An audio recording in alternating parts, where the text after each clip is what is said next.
رہنے سے فائدہ کیا ہوگا؟ آپ کو کیا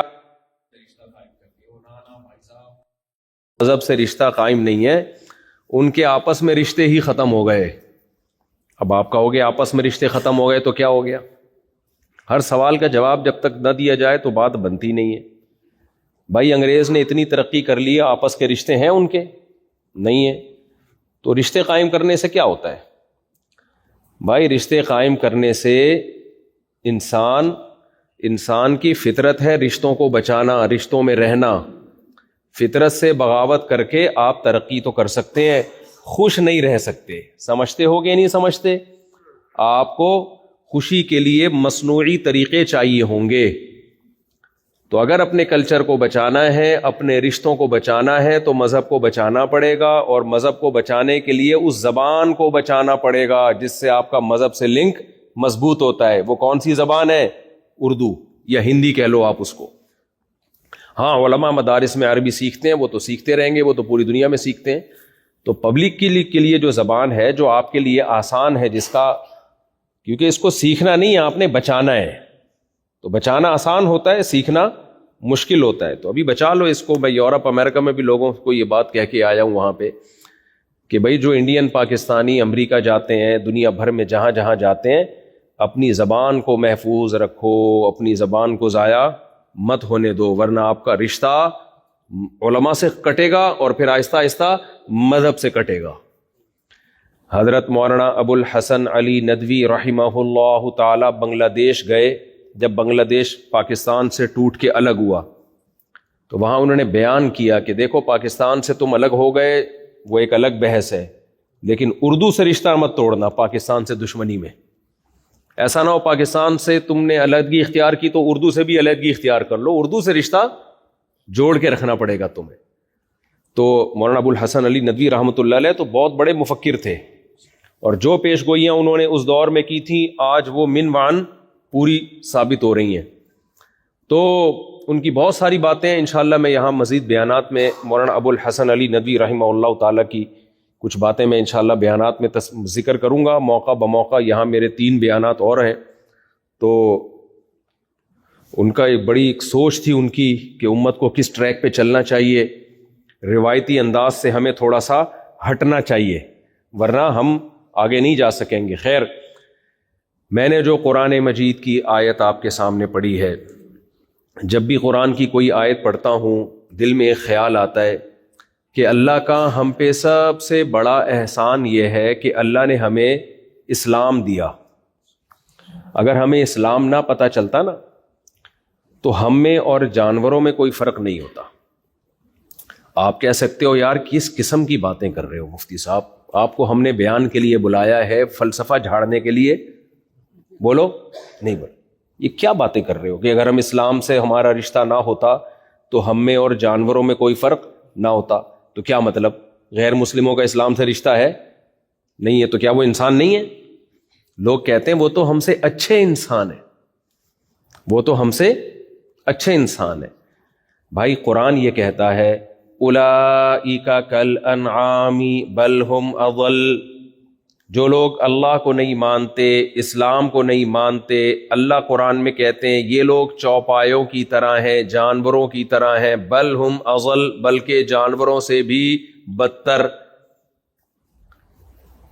پتہ ہے ہمیں اللہ کو نہ ماننے والے انسان کے بچے کیوں لگتے ہیں؟ آپ کہہ سکتے ہو ہمیں تو جو اللہ کو نہیں مانتے وہ اپنے سے زیادہ اچھے انسان نظر آتے ہیں. بہت دفعہ وہ ہمیں اس لیے لگتے ہیں کہ دنیا میں اچھائی اور برائی کو ناپنے کا ہر ایک کا پیمانہ اور معیار کرائیٹیریا مختلف ہے. سمجھتے ہو کہ نہیں سمجھتے؟ نہیں سمجھ میں آ رہی. مجھے لگ رہا ہے اوپر سے گزر رہا ہے بیان. آ رہا ہے سمجھ میں؟ اچھا دیکھو میں ایک مثال سے بات سمجھاتا ہوں. آپ کی بیوی والی مثال بہت اچھی طرح سمجھ میں آتی ہے. آپ کی بیوی کے لیے آپ اچھے شوہر ہو جب آپ اس کا نان نفقہ پورا کرتے ہو، اسے محبت دیتے ہو، دوستوں میں بالکل بھی نہیں بیٹھتے، ماں باپ پہ اور بیوی بچوں پہ، ماں باپ پہ بہن بھائیوں پہ بالکل بھی خرچ نہیں کرتے، ساری دولت لا کے کس کی جھولی میں ڈال دیتے ہو؟ بیگم صاحبہ کی. دوسری شادی کی کبھی بھی بات نہیں کرتے, لعنت بھیجتے ہو صبح شام دوسری شادی پہ, اور اپنی بیوی کو میرے بیان سننے سے بھی منع کرتے ہو. تو آپ کی بیوی کی نظر میں آپ سے اچھا انسان دنیا میں کوئی ہوگا؟ ہے بھائی, ادھر توجہ. آپ کی بیوی کے لیے آپ سے اچھا انسان دنیا میں کوئی ہوگا؟ بالکل نہیں ہوگا. لیکن آپ دوستوں کی نظر میں اچھے نہیں ہوگے, ماں کی نظر میں اچھے نہیں ہوگے, بہن بھائیوں کی نظر میں آپ اچھے نہیں ہوگے. تو پتہ چلا بیوی کے لیے جب بیوی کسی مرد کے بارے میں کہتی ہے اچھا یا برا تو اس کا کرائٹیریا الگ ہے, دوستوں کے لیے کرائٹیریا الگ ہے. آپ کسی کمپنی میں جاب کرتے ہو, ہے بھائی, مثال کے طور پر یہ یاسین بھائی ہیں, انہوں نے اپنی کمپنی میں کسی کو ملازمت کے طور پہ رکھا اور وہ ایک دم صبح 8 بجے ٹائم پہ پہنچتا ہے اور اوور ٹائم بھی لگاتا ہے اور اضافی تنخواہ بھی نہیں لیتا, بہت ایمانداری سے کام کرتا ہے وہ. تو یہ یاسین بھائی کیا کہیں گے؟ 2 نمبر آدمی ہے, 1 نمبر آدمی ہے. لیکن ان کو کسی نے آ کے بتایا کہ یاسین بھائی یہ آدمی ایسا ہے کہ یہ رات کو چرس پیتا ہے بیٹھ کے, یا اس کا اپنی بیوی کے ساتھ اچھا سلوک نہیں ہے, لیکن ٹائم پہ آ رہا ہے, ٹائم پہ جا رہا ہے. انہوں نے جو کام اس کے ذمے لگایا اس میں وہ 1 نمبر ہے. تو کیا یہ اس کو اپنی کمپنی سے آؤٹ کریں گے؟ ہے بھائی, ایک دن پینٹ میں دیکھا تو سگریٹ کے ڈبے نکلے, گٹکے نکلے, بھائی یہ بولیں گے یار یہ گٹکا کھائے, سگریٹ پیے, میرا لینا دینا کیا ہے؟ میں نے اپنی کمپنی کے لیے ایک بندہ رکھا تھا, اس میں یہ معیار میں بولو پورا اترتا ہے, میں اس کو کبھی, بلکہ میں اس کی تنخواہ اگلے مہینے سے ڈبل کرنے والا ہوں. یہی ہوگا کہ نہیں ہوگا؟ تو پتا چلا کہ کمپنی جب کسی جو اپنے ملازمین ہوتی ہے, کمپنی کے لیے ان ملازمین کے اچھے اور برے ہونے کا جو کرائٹیریا ہے, جو معیار ہے, وہ بالکل ڈیفرنٹ ہے. سمجھ میں آ رہی ہے بات کہ نہیں آ رہی ہے؟ اچھا, گھر میں آپ 5 وقت کے نمازی ہو, اتنی بڑی آپ کی داڑھی ہے, شیمپو سے نہاتے ہو روزانہ, ڈیٹول سے نہاتے ہو, تیزاب سے نہاتے ہو, کما کے نہیں لاتے, آپ کما کے نہیں لاتے. اور ایک بیٹا باپ کا ایسا ہے جو میلا کچیلا گندا, کبھی نماز نہیں پڑھی, کما کے جتنا کماتا ہے ساری رقم باپ کی جھولی میں لا کے ڈال دیتا ہے. باپ کی نظر میں صاف ستھرا اچھا ہے یا گندا میلا اچھا ہے؟ بولو. جو گندا میلا ہے نا, ابا کہے گا مجھے تیرے شیمپو کی کوئی ضرورت نہیں ہے. تو باپ کی نظر میں اچھائی اور برائی کا معیار اور کرائٹیریا وہ کیا ہے؟ وہ ڈیفرنٹ ہے. یورپ امریکہ میں اچھا شہری, اچھا سٹیزن کس کو سمجھا جاتا ہے؟ جو قانون کو نہیں توڑے اور ٹیکس ٹائم پہ دے. اماں کو اولڈ ہاؤس میں جمع کرا دے بڑھاپے میں, ابا کو اولڈ ہاؤس میں جمع کرا دے. اس کا اچھے سٹیزن شپ ہونے سے ان کی نظر میں کوئی تعلق نہیں ہے. 18 سال کا بچہ ہو کے ابا کو ٹاٹا کر کے نکل جائے, اماں کو ٹاٹا کر کے نکل جائے, تو بھی وہ سٹیزن, اچھا سٹیزن ہے, وہ اچھا شہری ہے, وہ بشرطے کہ ٹیکس ٹائم پہ دے.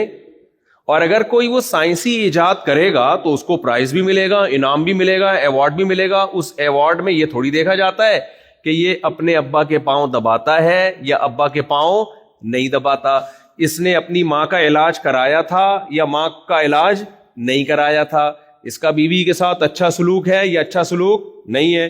تو پتا چلا بھائی اسٹیٹ جب لوگوں کو دیکھتی ہے تو اسٹیٹ کی نظر میں اپنی عوام اور اپنے شہریوں کو اچھا اور برا کہنے کا معیار وہ مختلف ہے. سمجھ میں آ رہی بات کی نہیں آ رہی؟ دوست جب دیکھتے ہیں نا کہ یہ اچھا دوست ہے یا برا دوست, تو وہ یہ دیکھتے ہیں کہ کھانا جب ہم ہوٹل میں جا کے کھاتے ہیں تو یہ کھاتا ہی رہتا ہے یا کبھی پیسے بھی دیتا ہے. اگر آپ دوستوں کی گیدرنگ میں جاتے ہو, جب بھی کھانا کا آرڈر کرنے کی باری آتی ہے تو آپ آگے آگے ہوتے ہو. ہمارے ایک جاننے والے تھے, جب بھی ہم کہیں ہوٹل میں جاتے اکٹھے کھانے کے لیے تو وہ آرڈر وہ ایسے دے رہے ہوتے تھے جیسے آج انہوں نے دعوت کی ہے. میں بھی کئی دفعہ دھوکے میں آیا, میں نے کہا شاید دعوت مجھے خیال ہوا کہ ملایا تو میں ہوں, دعوت تو میں نے کرنے کا پروگرام تھا, لیکن شاید ان کا آج سخاوت کا دریا بہہ رہا ہے اور آج ان کو خیال آیا کہ یار مفتی صاحب کی دعوت کریں, تو یہ لے آ, یہ اتنی چاپیں, اتنی بہاری بوٹی, اتنے کباب, اتنی پلاؤ, اتنی بریانی. تو میں سمجھ بیٹھا کہ میں نے کہا شاید یہ دعوت کر رہے ہیں. تو اب اگر ایک آدمی جب دوستوں کی گیدرنگ میں جائے ہمیشہ آرڈر ہی دیتا رہے, پیسے کبھی بھی نہ دے, تو دوستوں کی نظر میں وہ اچھا ہوگا برا ہوگا؟ برا ہوگا بھائی. تو ہر شخص دوسرے کو الگ نظر سے دیکھتا ہے. تو میرے بھائی ہر آدمی کا دوسرے کو جاننے کا, ناپنے کا معیار اور پیمانہ دوسرے سے ڈفرینٹ ہے. اب اس میں سچی مچی والا جو اوریجنل پیمانہ کس کا ہے بھائی, یہ کیسے فیصلہ کریں گے؟ اور آگے چلتا ہوں, میں مثال دیتا ہوں. دیکھیں دنیا میں جتنی بڑی بڑی مہذب قومیں ہیں نا, وہ ساری قومیں پینے پلانے کو الاؤ کرتی ہیں. پینا سمجھتے ہو آپ لوگ؟ تو یہاں رہتے ہو, آپ تو صبح شام دیکھ رہے ہو لوگوں کو پیتے ہوئے. شراب پینے کو کیا سمجھتے ہیں؟ جائز سمجھتے ہیں, کہتے کوئی بات نہیں, اس کا اپنا پرسنل معاملہ ہے. اگر کوئی آدھی بوتل ایک بوتل پی لیتا ہے. جب بھی میں یہ پینے پلانے کی بات کرتا ہوں مجھے ایک شعر یاد آتا ہے, جو پرانے لوگ ہیں وہ سن کے شاید بور ہو جائیں, لیکن نئے لوگوں کو بڑا مزہ آئے گا. جو نیا اللہ معاف فرمائے, اللہ سب کو شراب سے بچائے. لیکن شرابی جو شراب اتنی غلیظ, اتنی گندی, اتنی پلید, اتنی ناپاک چیز کے شریعت نے حکم دیا, آپ یہاں یہ حد جاری نہ کر دینا. یہ شریعت کا حکم ہے, جو جہاں اسلامی حکومت ہوگی تو خلیفہ کو یہ اجازت ہے, آپ یہ خود نہ کر لینا یہ کام, ورنہ لینے کے دینے پڑ جائیں گے. تو شریعت کا حکم کیا ہے؟ جو شراب پیے اسے چوک میں پبلک کے سامنے 80 کوڑے مارو. کیا حکم ہے شریعت کا؟ جو شراب پیے اسے چوک میں لے جا کے 80 کوڑے مارو. کتنی بری چیز ہے نا شریعت کی نظر میں. اب شریعت کا کرائیٹیریا معیار ایک الگ ہے, لیکن دنیا کی نظر میں ہم جب گوروں سے پوچھتے ہیں کہ یار تم شراب پیتے ہو, تمہیں نشہ نہیں آتا؟ نیا جو آدمی شراب پیے گا وہ تو ایک ڈھکن ہی گھوم جائے گا نا. اس پہ شاعر کا ایک شعر ہے, جو ذرا سی پی کے بہک گیا. سہیل بھائی نہیں ہے ورنہ آج ان کی روح خوش ہو جاتی. ملاوی میں ہمارے ساتھ سہیل بھائی تھے, وہ شاعری سے بڑی دلچسپی ہے, گجراتی, لیکن اردو شاعری بڑی اچھی کرتے ہیں. تو جو ذرا سی پی کے بہک گیا, شاعروں کو اپنے میکدے جو شراب خانہ ہوتا ہے نا اس پہ کتنا فخر ہوتا ہے. اتنی غلیظ, اتنی گندی, اتنی پلید کے کپڑوں پہ لگ جائے تو نماز نہیں ہوتی.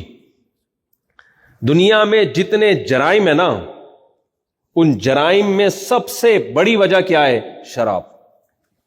اب باہر ملکوں میں جائیں, قانون اتنا سخت ہے, کسی کو سگنل توڑنے کی اجازت نہیں, اور ایسی آرگنائز قومیں کہ توڑتی بھی نہیں ہے, ان کی ٹریننگ ہو چکی ہے, پھر بھی اتنے جرائم ہوتے ہیں, اتنے حادثات ہوتے ہیں.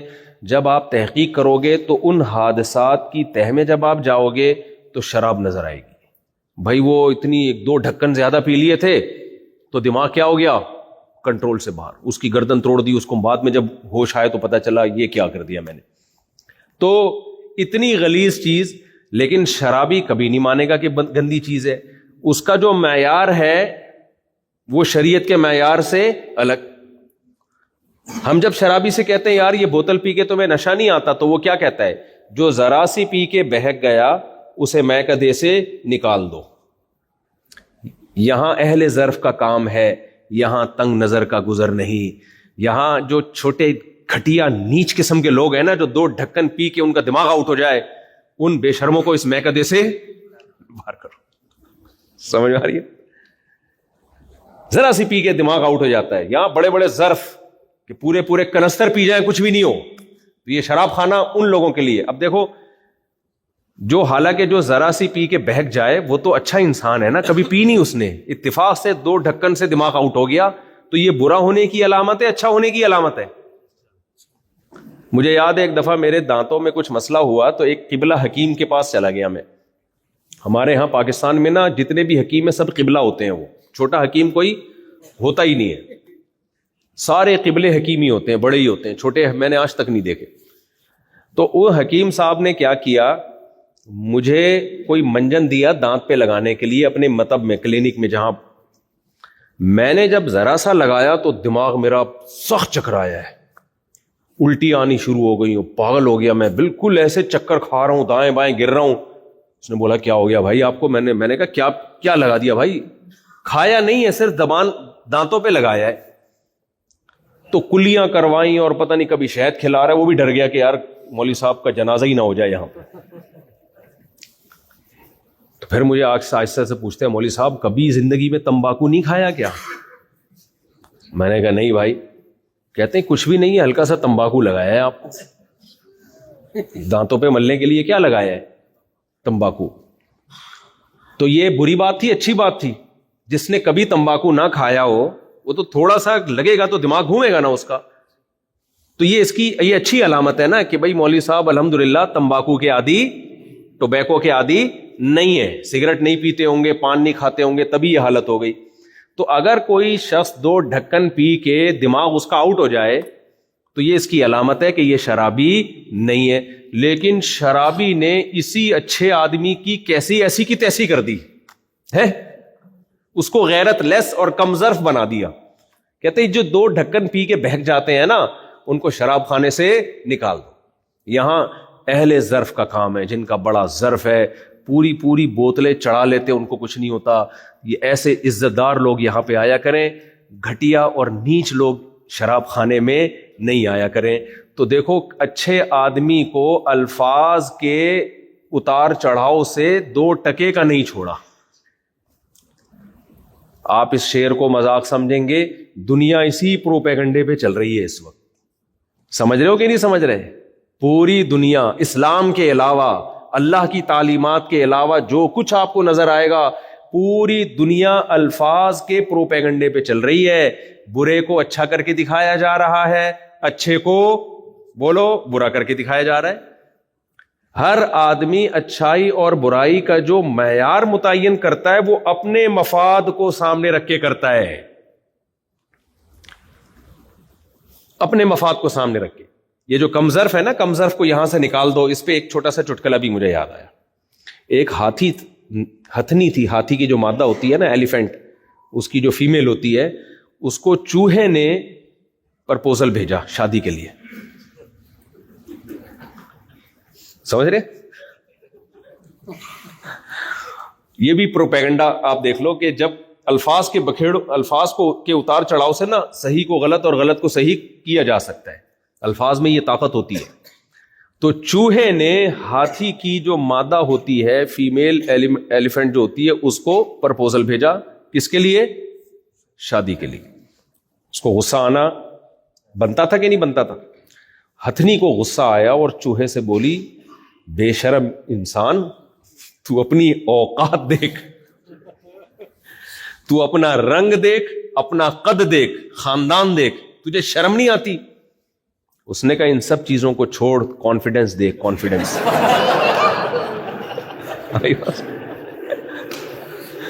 ایک تو پازیٹو چیز ہے نا میرے اندر، وہ کیا ہے؟ کانفیڈنس. تو واقعی کانفیڈنس تو تھا. ایک چوہا جو ہے نا، اس نے ہاتھی نہا رہا تھا اس میں تالاب میں. چوہے نے ہاتھی سے بولا یار 2 منٹ کا کام ہے، ذرا باہر آنا.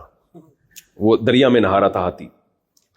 تو ہاتھی نے بولا بھائی میں باہر نکلوں گا پورے تالاب دریا سے، میرے لیے آسان نہیں ہے، میں ہاتھی ہوں، تو گڑی کر کے جاتا ہے، ایسے کر کے باہر آ جاتا ہے، بہت ٹینشن ہوگی، کام بتا. کہہ رہے نہیں کام نہیں، بہت ضروری کام ہے، باہر آئے. وہ بیچارہ اتنی مصیبت سے ہاتھی دریا سے باہر نکلا. چوہے سے بولا بتا کیا کام ہے؟ چوہا کہہ رہا بس کچھ نہیں، میں دیکھ رہا تھا میرا انڈر ویئر پہن کے تو نہیں نہا رہا کہیں تو. یہ بھی کیا ہے؟ کانفیڈنس. خیر، تو آج دنیا نے کیا کیا ہے؟ الفاظ کے اتار چڑھاؤ سے، الفاظ کے گھما پھرا کے نا اچھے کو برا کر کے دکھا دیا اور برے کو اچھا کر کے دکھا دیا. جیسے شراب دنیا میں جرائم کا سب سے بڑا ذریعہ، لیکن شراب پہ آپ شاعری سنو تو آپ حیران ہو جاؤ گے، ایسا لگے گا شراب سے اچھی دنیا میں کوئی چیز ہے ہی نہیں. تو میں یہ عرض کر رہا تھا، دیکھو باہر کی دنیا نے کیا کیا. ان کے ہاں کوئی شراب پیتا ہو تو بھی برا نہیں ہے، ٹھیک ہے نا، ڈرگس لیتا ہو تو بھی برا نہیں ہے. بعض ملکوں میں تو نشہ لیگل ہے، آپ پیئیں بیٹھ کے، آپ دکانوں پہ مل رہا ہے، آپ بیٹھیں. وہ کہتے ہیں وہ اچھا شہری ہے بشرطے کہ وہ ٹیکس دیتا ہو. وہ چرس پیتا ہو, چرس کا ٹیکس دے رہا ہو اگر وہ, تو بہت اچھا انسان ہے وہ. تو اب سوال پیدا ہوتا ہے میرے بھائی کہ ہم کو پتا کیسے چلے گا کہ ان میں اچھا کون ہے برا کون ہے؟ یہ سوال پیدا ہوتا ہے کہ نہیں ہوتا؟ یار یہ دنیا میں ہر قوم کا معیار دوسروں سے ڈفرینٹ, ہر کلچر کا معیار دوسروں سے الگ. یا تو ہمارے پاس ایک راستہ ہے کہ ہم اس بحث میں ہی نہ پڑیں اچھا کیا ہے برا کیا ہے, جان ہی چھڑا لیں. کیا کرنا ہے ابے اچھے برے کا, کرنا کیا ہے, ہم نے جان چھڑا لیں یار. کھاؤ پیو موج مستی کرو مر جاؤ. گورا اس بحث میں پڑتا ہے, گورا کہتا ہے ٹیکس دو, ٹائم پہ اپنا پیسہ ویسا کماؤ, تھوڑا گھومو پھرو عیاشی کرو مر جاؤ. اور وہ کہتا ہے بھائی ہر ایک قوم کا کلچر. میں آسٹریلیا میں تھا تو ایک گورا میرے ساتھ جہاز میں بیٹھا ہوا تھا, تھوڑی ہماری ہلکی پھلکی گپ شپ ہو گئی, تو مجھے بڑی فکر تھی ان کی نا فیملی سسٹم کیسا چلتا ہے گوروں کا. تو میری جب بحث ہوئی تو اس نے بولا کہ یہ آپ لوگ کا جو فیملی سسٹم ہے اور یہ نکاح وکاح یہ کلچر ہے آپ لوگوں کا. تو کلچر ہے, یہ کلچر میں ڈفرینس ہوتا ہے, کسی قوم کا کلچر الگ ہوتا ہے, کسی قوم کا کلچر الگ ہوتا ہے. حالانکہ ہمارا کلچر نہیں ہے بھائی, یہ ہمارا مذہب ہے. ہم رمضان کے روزے کلچر کی پاگل ہے کوئی صبح سے لے کے رات تک کلچر کی وجہ سے بھوکا پیاسا رہے گا؟ دماغ خراب ہے کیا؟ میرے ابا اگر 1 مہینہ روزہ رکھتے تھے تو میں ابا کی وجہ سے اگر 1 مہینہ بھوکا پیاسا رہوں تو میں سمجھتا ہوں کہ میرے لیے کم از کم ایسا ممکن نہیں ہے. تو دنیا میں کوئی بھی اپنے ابا کی وجہ سے اتنا نیک اگر لوگ ہوتے ہیں نا ابا کی وجہ سے, تو ویسے ہی جنت میں چلے جاتے ہو. اتنا ابا کو کون آج کل مانتا ہے کہ ابا چونکہ 1 مہینہ روزہ رکھتے تھے تو 1 دن رکھے گا 2 دن رکھے گا, اس کے بعد بولے گا بھائی ابا یہ آپ ہی کی ہمت تھی, ہم یہ کام نہیں کر سکتے. تو بات گھوم پھر کے یہاں آتی ہے کہ بھائی ہمیں ضرورت کیا ہے یہ جاننے کی کہ اچھا کیا ہے برا کیا ہے. چھوڑو چلتے رہو, نا نا نا نا نا نا. یہ ضرورت اس لیے ہے کہ اللہ تعالیٰ نے موت کے بعد ایک زندگی رکھی ہے. اگر وہ نہ ہوتی نا پھر تو مزے تھے, میں افریقہ میں ہی ٹھہر جاتا ہی نہیں واپس. میں کہتا میرے بیوی بچے وہاں, میں اکیلا, سب کو ساری میری ارننگ ان پہ خرچ ہو رہی ہے. بھی کم بختوں منہ سے نکلتا رہ گیا استغفر اللہ. ساری میری ارننگ کس پہ خرچ ہو رہی ہے؟ 90% تو میرے بچے کھا جاتے ہیں, 19.25 تو یہ کھا جاتے ہیں, گھر والے کھا جاتے ہیں. میرے لیے کیا بچے گا؟ تو میرے پاس تو بہترین موقع ہے بھائی. ساؤتھ افریقہ آیا ہوں, امریکہ بھی گیا تھا, کینیڈا بھی گیا تھا, وہاں گزارتا لائف انجوائے کرتا. وہاں تھوڑے سے بھی وہاں کے ڈالر ہمارے پاکستانی کرنسی سے بہت زیادہ ہیں. کیا خیال ہے؟ ہر طرح کی عیاشی ہے بھائی. دنیا جاؤ, عیاشی کے دروازے کھلے ہوئے ہیں آپ کے لیے. تبھی جو ایتھیس ملحد لوگ ہیں وہ کہتے ہیں مذہب انسان کو پابندیوں میں جکڑ دیتا ہے, اور ایسے یہ مولویوں نے اتنی ڈپریشن پھیلائی ہوئی ہے کہ یہ کرو گے تو جہنم کی آگ میں جلو گے. ابھی آج کل نا فیس بک, یوٹیوب, انسٹاگرام نے پوری دنیا کو ایک گلوبل ولیج کی طرح بنا دیا ہے, جس کے جو خیال ہوتا ہے نا وہ کھل کے سامنے آ جاتا ہے. ایک خاتون کا بھی ایک کلپ چل رہا تھا, وہ کہہ رہی تھی کہ میری امی نے کہا کہ نیل پالش میں نماز نہیں ہوتی. تو میں نے کہا کہ اللہ تعالیٰ معاذ اللہ اتنا فارغ بیٹھا ہوا ہے کہ ہماری نیل پالش چیک کرتا رہے گا ہے بھائی. یعنی وہ تھی تو بیچاری مسلمان, اس کا کہنے کا مقصد یہ تھا کہ اللہ کو اس سے کیا بھائی, نیل پالش میں نماز پڑھو یا نیل پالش کے بغیر. ایک تو ہمارے لوگ فوراً گستاخیوں کے فتوے بہت جلدی لگا دیتے ہیں. اس لڑکی کا مقصد گستاخی نہیں ہے, اس کا مقصد مولویوں کا مذاق اڑانا ہے کہ یہ مولویوں نے دین کو بہت مشکل بنا دیا, نیل پالش میں نماز نہیں ہوتی. اللہ تعالیٰ تو گویا ایسا نہیں ہے. تو یہ 2 طبقے ہیں ہمارے یہاں. ایک تو بالکل ہی ملحد ہوتے ہیں, وہ کہتے ہیں مذہب کی پابندیوں کی ضرورت نہیں ہے. کچھ مسلمان ہیں لیکن وہ غامدی, پروفیسر غامدی والی سوچ والے ہیں. وہ کہتے ہیں یہ نیل پالش نماز اور یہ کیا ہے, مولویوں نے دین کو کیا بنا دیا ہے, بہت مشکل. اگر آپ کا کل پیپر ہے تو آپ رمضان کا روزہ چھوڑ سکتے ہیں. ایکچولی جب سفر میں چھوڑنے کی ایکچولی لگا دو تو ہر مسئلہ حلال ہو جاتا ہے. ایکچولی لگا کے نا ہر حرام کو حلال کر دیا جاتا ہے.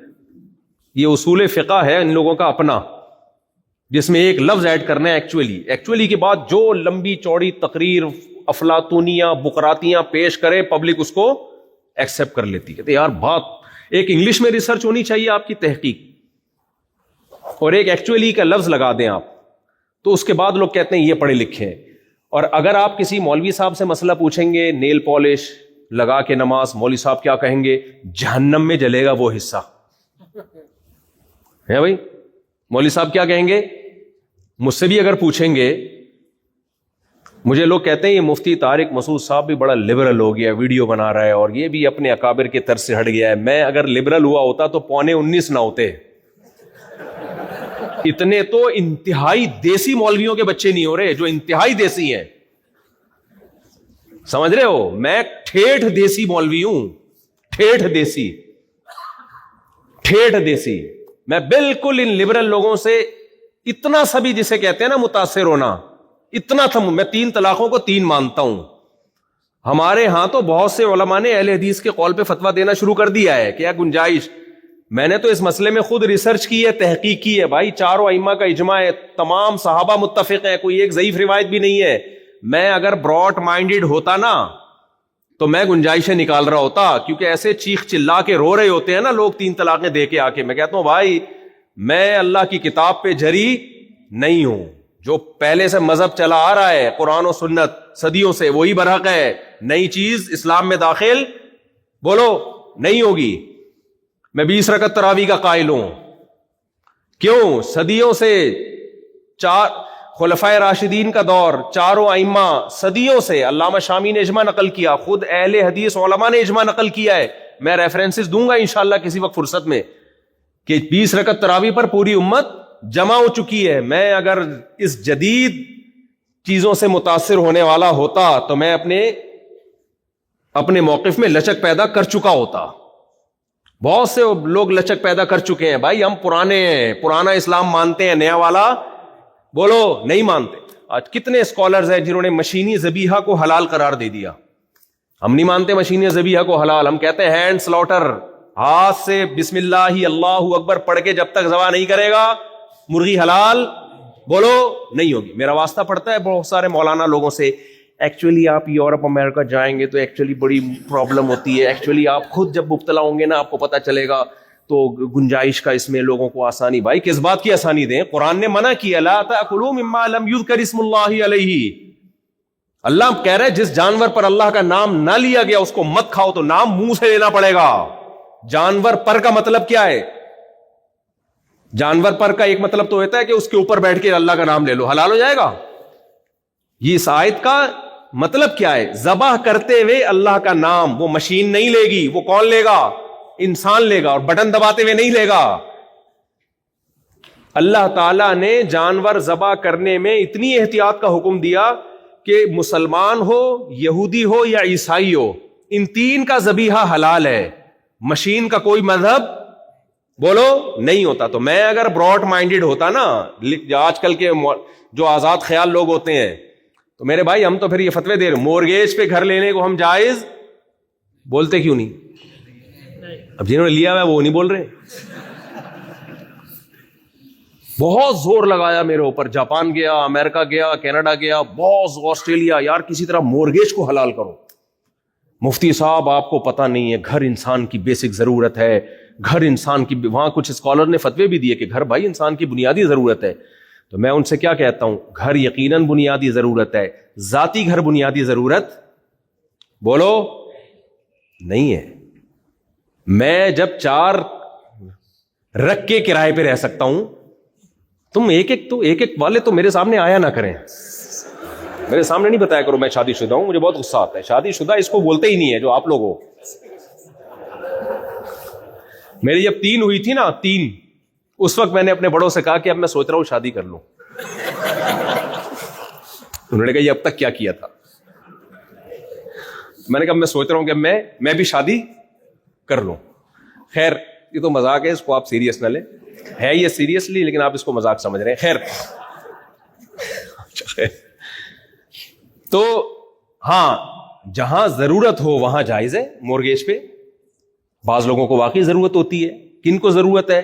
ایتھوپیا کے پچھلے سفر میں افریقہ سے جب جا رہے تھے نا, ایتھوپیا میں کنیکٹڈ 12 گھنٹے اسٹے ہوتا ہے. وہاں جرمنی کے ایک صاحب ملے, کہتے ہیں میرے 6 یا 7 بچے ہیں, پٹھان تھے KPK کے. کہتے ہیں مجھے رینٹ پہ گھر ہی نہیں دے رہا کوئی, کیونکہ بڑی فیملی ہے. اب جب گھر نہیں مل رہا تو پھر مجبوری ہے بھائی آپ مورگیج پہ گھر لے سکتے ہو, کیونکہ آپ روڈ پہ تھوڑی سو گے, آپ فٹ پاتھ پہ تھوڑی سو گے. تو وہ مجبوری ایک الگ مجبوری ہے. تو اس لیے میرے بارے میں پہلے تو یہ سمجھ لیں کہ میں ماڈرن مولانا نہیں ہوں. ہاں جتنی اسلام نے اجازت دی ہے اس اجازت سے فائدہ اٹھایا جائے گا. اور دوسری بات یہ کہ مولانا ابو الحسن علی ندوی رحمہ اللہ تعالی اس کے قائل تھے کہ اس وقت علماء کو روایتی انداز سے ہٹ کے کام کرنا پڑے گا. وہ بھی ہمارے اکابر ہی تھے میرے بھائی, جو ہمیں لوگ کہتے ہیں اکابر کے طرز سے ہٹ گئے ہو, وہ کیا کوئی اور تھے کیا, کسی اور کے مذہب کے تھے کیا ہو؟ تو ان کی ایک سوچ تھی. آپ ذرا ان کی کتابیں پڑھیں تو تھوڑا سا دیکھو, مقاصد پہ سمجھوتا نہیں ہو سکتا. مقاصد تک پہنچنے کے لیے جو ذرائع ہیں ان میں بے تحاشا لچک پیدا کرنی چاہیے. کوئی ٹرین سے جائے, کوئی جہاز سے جائے, کوئی کشتی سے جائے, کوئی پیدل جائے. یہ نہیں کہ ٹرین سے ہمارے بزرگ گئے تھے تو ہم نے بھی کس سے جانا ہے, ٹرین سے ہی جانا ہے. وہ گدھے پہ بیٹھ کے گئے تھے تو ہم نے بھی کس سے جانا ہے. پھر چپ ہو گئے آپ, جملہ تو کمپلیٹ کیا کرو میرے بھائی. بھائی ایک ہدف ہے, آپ نے یہاں سے کیپ ٹاؤن جانا ہے, یہ ہدف ہے. تو جو سوٹیبل طریقہ ہوگا وہاں پہنچنے کا وہ طریقہ اختیار کرو گے. یہ نہیں کہو گے کہ میرے بزرگ چونکہ ٹرین سے گئے تھے تو میں بھی کس سے جاؤں گا, ٹرین سے ہی جاؤں گا. اور بھائی تمہیں اگر جہاز کا ٹکٹ مل رہا ہے تو جہاز سے چلے جاؤ, گاڑی سے جا سکتے ہو گاڑی سے چلے جاؤ. ہم ذرائع کو پکڑ کے بیٹھ گئے ہیں, مقاصد پہ سمجھوتا کر رہے ہیں, تو یہ غلط ہے. مولانا ابو الحسن علی ندوی رحمہ اللہ کی جو باتیں تھیں ان کا حاصل یہی ہے کہ مقاصد پہ, مقصد دین کی خدمت ہے, اور جو فرائض واجبات ہیں ان میں کمپرومائز نہیں ہوگا. لیکن اس مقصد تک پہنچنے کے لیے میرے بھائی سیاست میں بھی آنا پڑے گا آپ کو یونیورسٹیاں بھی بنانی, بولتے کیوں نہیں, چپ بیٹھے ہوئے ہو, بنانی پڑیں گی. آپ کو مدرسے بھی بنانے پڑیں گے, ساتھ ساتھ اسکول کالج بھی بنانے پڑیں گے. دین کے ساتھ آپ کو دنیاوی تعلیم میں بھی آگے بڑھنا پڑے گا, ورنہ آپ اس خوش فہمی میں نہ رہیں کہ ہم ماشاءاللہ اتنے اسٹرانگ ہیں, یہاں پہ ہمارا بزنس. میرے بھائی جس دن حکومت نے آنکھیں پھیر لی, اللہ وہ دن نہ لے کر آئے, تہس نہس کر دیں گے 2 منٹ میں آپ کو. تو آپ کو یہاں گورنمنٹ سے اچھا ریلیشن بولو بنانا پڑے گا. اور یہ بھی آپ کو بتا دوں, ہم تو بھگت رہے ہیں پاکستان میں, آپ اگر گورنمنٹ سے اچھا ریلیشن بناؤ گے قوم کے فائدے کے لیے, درباری ملا کا خطاب آپ کو دیا جائے گا تو آپ نے اس کی پرواہ نہیں کرنی. سمجھتے ہو کہ نہیں سمجھتے؟ پاور کس کے پاس ہوتی ہے؟ گورنمنٹ کے پاس ہوتی ہے. یوسف علیہ الصلوۃ والسلام, بیان کا میرا ٹاپک تھوڑا سا چینج ہو رہا ہے لیکن جلدی سے میں لاتا ہوں دوبارہ, یہ اہم بات ہے, یہ کرنی ہے ضروری. یوسف علیہ الصلوۃ والسلام جو تھے مصر میں, جب یوسف علیہ السلام نے خواب کی صحیح تعبیر بتائی جیل میں, پورا واقعہ بتانے کی ضرورت نہیں ہے, تو بادشاہ خوش ہوا. بادشاہ نے یوسف علیہ السلام کو بلایا اور بادشاہ نے یوسف علیہ السلام کو آفر کی, انک الیوم لدینا مکین امین. بھائی مانگیے, کیا مانگتے ہو؟ آپ نے صحیح تعبیر بتائی ہے, آپ نے مصر کو تباہ ہونے سے بچایا, تو اب بتاؤ کیا مانگتے ہو؟ حضرت یوسف علیہ السلام یہ بھی کہہ سکتے تھے کہ مجھے ایک مدرسہ بنانا ہے, مجھے ایک زمین دے دی جائے. دیکھو مدرسوں کے مخالف نہیں ہوں میں, مدرسہ تو میں بھی تو مدرسے کا فارغ ہوں, اگر مدرسے نہ ہوتے تو میں آج آپ کے سامنے بیٹھا ہوتا. اس سے مدرسوں کی اہمیت کم کرنا مقصد نہیں ہے, بتانا یہ مقصد ہے. مدرسے کے علاوہ بھی کسی اور ٹریک پہ بھی چلنا پڑے گا آپ کو. تو یوسف علیہ الصلوۃ والسلام کہہ سکتے تھے کہ مجھے ایک بہت بڑی مصر میں زمین دے دیں, میں وہاں مدرسہ بناؤں گا, اللہ رسول اللہ کی تعلیمات اور اپنے والد یعقوب علیہ السلام کی تعلیمات کو دنیا میں, یا ابراہیم علیہ السلام کی تعلیمات کو دنیا میں عام کروں گا. کہہ سکتے تھے کہ نہیں کہہ سکتے تھے؟ بادشاہ بنا دیتا نا, سونے کا مدرسہ بنا کے دیتا آپ کو. کہتے مجھے 3000 مسجدیں بھی چاہیے, کہہ سکتے تھے کہ نہیں کہہ سکتے تھے؟ لیکن یوسف علیہ السلام نے عہدہ مانگا. غیر مسلم اسٹیٹ, مشرک, ہزاروں خداؤں کو پوجنے والے, اللہ کے پیغمبر نے یہ بھی نہیں کہا کہ تھو تھو تھو تھو تم غیر مسلم, تم مجھے کہہ رہے ہو مانگو, کیا مانگتے ہو, دفع ہو یہاں سے, میں جا رہا ہوں واپس اپنے ابا کے پاس. کہہ سکتے تھے کہ نہیں کہہ سکتے تھے؟ تم کافروں کا ملک ہے, تم سب دائرہ اسلام سے خارج. نہ, یوسف علیہ السلام نے عہدہ مانگا. یوسف علیہ السلام نے فرمایا اجعلنی علی خزائن الارض, یہ پلاننگ تھی فیوچر کی. ہم فیوچر کی پلاننگ کو بے وقوفی سمجھتے ہیں، توکل کے خلاف سمجھتے ہیں. حالانکہ مستقبل کی پلاننگ کرنا یہ پیغمبروں کی سنت ہے، یہ توکل کے خلاف نہیں ہے. ہم پتہ ہے کیا کہتے ہیں؟ بس نتیجہ اللہ پہ چھوڑ دو. بس بھائی نتیجہ اللہ پہ جب چھوڑو جب اس نتیجے تک پہنچنے کے اسباب آپ مکمل اختیار کر چکے ہوں، آپ علاج مکمل کر چکے ہو، پھر نتیجہ کس پہ چھوڑو گے؟ اللہ پہ. علاج کرنے سے پہلے ہی نتیجہ اللہ پہ چھوڑ دیا تو اللہ کہتے ہیں بس میں بتا دیتا ہوں کیا نتیجہ ہوگا تمہارا. ٹھیک ہے نا؟ کھانا کھائے بغیر نتیجہ اللہ پہ چھوڑ دو تو اللہ پہ چھوڑ دو گے، اللہ کہے گا ٹھیک ہے جنازے کے لیے تیار رہو. نبی صلی اللہ علیہ وسلم نے ارشاد فرمایا، صحیح حدیث ہے، یہاں علماء بیٹھے ہوئے ہیں، نماز میں اگر کسی کو سانپ نظر آئے تو کیا نماز کو جاری رکھنے کا حکم ہے یا نماز کو توڑنے کا حکم ہے؟ بھائی سوال پیدا ہوتا ہے آپ کا کنیکشن کس سے چل رہا ہے؟ اللہ سے. جب اللہ سے آپ کا کنیکشن چل رہا ہے تو سانپ بنایا کس نے؟ اللہ نے. سانپ میں زہر کس نے رکھا؟ اللہ نے. ڈنگ مارنے کا ارادہ جو سانپ کے دل میں آئے گا وہ کس کی طرف سے آئے گا؟ اللہ کی طرف سے. ایک طرف آپ کا اللہ سے کنیکشن، دوسری طرف ساری طاقتیں سانپ کے ہاتھ، اللہ کے ہاتھ میں. تو اب سب پھر تو نماز نہیں توڑنی چاہیے ہمیں. اللہ پہ توکل کا تقاضا جن جن کے 4 مہینے لگے ہوئے وہ تو نہ توڑیں کم از کم. سیروزے والے توڑ دیں، 4 مہینے والے بولو نہ توڑیں. نہ، نبی نے صحابہ کو حکم دیا جن سب کے 4 مہینے نہیں پوری زندگیاں دین کی تبلیغ میں لگی ہوئی تھیں اور ان کے ایمان کے لیول کی خاک کو بھی ہم نہیں پہنچ سکتے، ان اصحاب رسول ابو بکر، عمر، عثمان، علی رضی اللہ عنہم کو حکم دیا جا رہا ہے کہ سانپ نظر آئے تو نماز توڑ دینا. کیوں؟ تکوینی امور میں اللہ اپنی سنت کو تبدیل نہیں کرتا. آسان مثال سے بات سمجھاتا ہوں، کیا کریں بات سے بات نکل رہی ہے. دیکھو مجھے ایک بات بتاؤ، اللہ تعالیٰ نے جو اس نظام کائنات کو چلانے کے لیے جو تکوینی معاملات ہیں نا وہ کبھی چینج نہیں ہوتے، اور اس میں غلطی کی کبھی تلافی نہیں ہو سکتی. اس میں اگر آپ غلطی کرتے ہو تو اس کی کبھی تلافی نہیں. مذہب کے معاملات میں کبھی غلطی کرو گے تو اس کی تلافی توبہ سے ہوگی. سائنس کے قوانین کو توڑو گے اس کی تلافی نہیں ہوگی. مثال کے طور پر آپ ایک دیوار پہ چلتے ہوئے جا رہے ہیں، نیچے جل رہی ہے آگ، آپ کے ابا نے منع کیا بیٹا کہیں اور سے نکل لے، شارٹ کٹ کا یہ راستہ ٹھیک نہیں ہے. اگر ذرا سا پاؤں سلپ ہوا تو گرے گا کہاں؟ آگ میں. ابا سمجھا رہے ہیں آپ کو فنٹر بننے کا شوق ہے، آپ نے کہا کہ نہیں میں اسی ٹریک پہ چلوں گا، میں اپنے آپ کو سلپ ہونے سے بچاؤں گا. اچانک پاؤں پھسلا اور اب آپ نیچے آگ میں جا رہے ہو. آپ کو فوراً ندامت ہوئی کہ مجھ سے غلطی ہوئی، ابا کے حکم کی بھی خلاف ورزی ہوئی. قرآن نے ہمیں حکم دیا کہ اپنے آپ کو ہلاکت میں مت ڈالو. اے اللہ مجھے معاف کر دے، میں سچے دل سے توبہ کرتا ہوں کہ مجھ سے یہ خودکشی ہوئی ہے. ابھی راستے میں توبہ ہو رہی ہے، اوپر سے نیچے جا رہے ہو، اوپر سے کیا کر رہے ہو؟ بولو، نیچے کی طرف اسپیڈ کے ساتھ جا رہے ہو. سمجھو بہت اوپر سے گر رہے تھے کہ راستے میں یہ سوچنے کا ٹائم مل گیا آپ کو. مثال پر تو گورنمنٹ کی طرف سے کوئی اور اگر کسی کا خیال ہے کہ نہیں اتنا ٹائم نہیں تو تھوڑا اور اوپر کر لو اس کو، صحیح ہے نا؟ ایسا نہ آپ بات بولے یار یہ مفتی صاحب مثالیں کیسے، بھائی آپ ہائٹ پر لے جاؤ اس کو. تو ہم کوئی ابھی کوئی ہمارا خرچہ تھوڑی آ رہا ہے اس مثال میں، ٹھیک ہے؟ بہت اوپر سے گرا ہے، اتنا اوپر سے گرا کہ آگ تک پہنچنے میں اس کو توبہ کا ٹائم مل گیا اور اس نے سچے دل سے توبہ کر لی. کیا اللہ اس کی توبہ قبول کرے گا؟ بولو کرے گا. اس کا یہ جرم معاف ہو جائے گا. ہر جرم کی توبہ اللہ قبول کرتا ہے، گناہ نہیں ملے گا اس کو.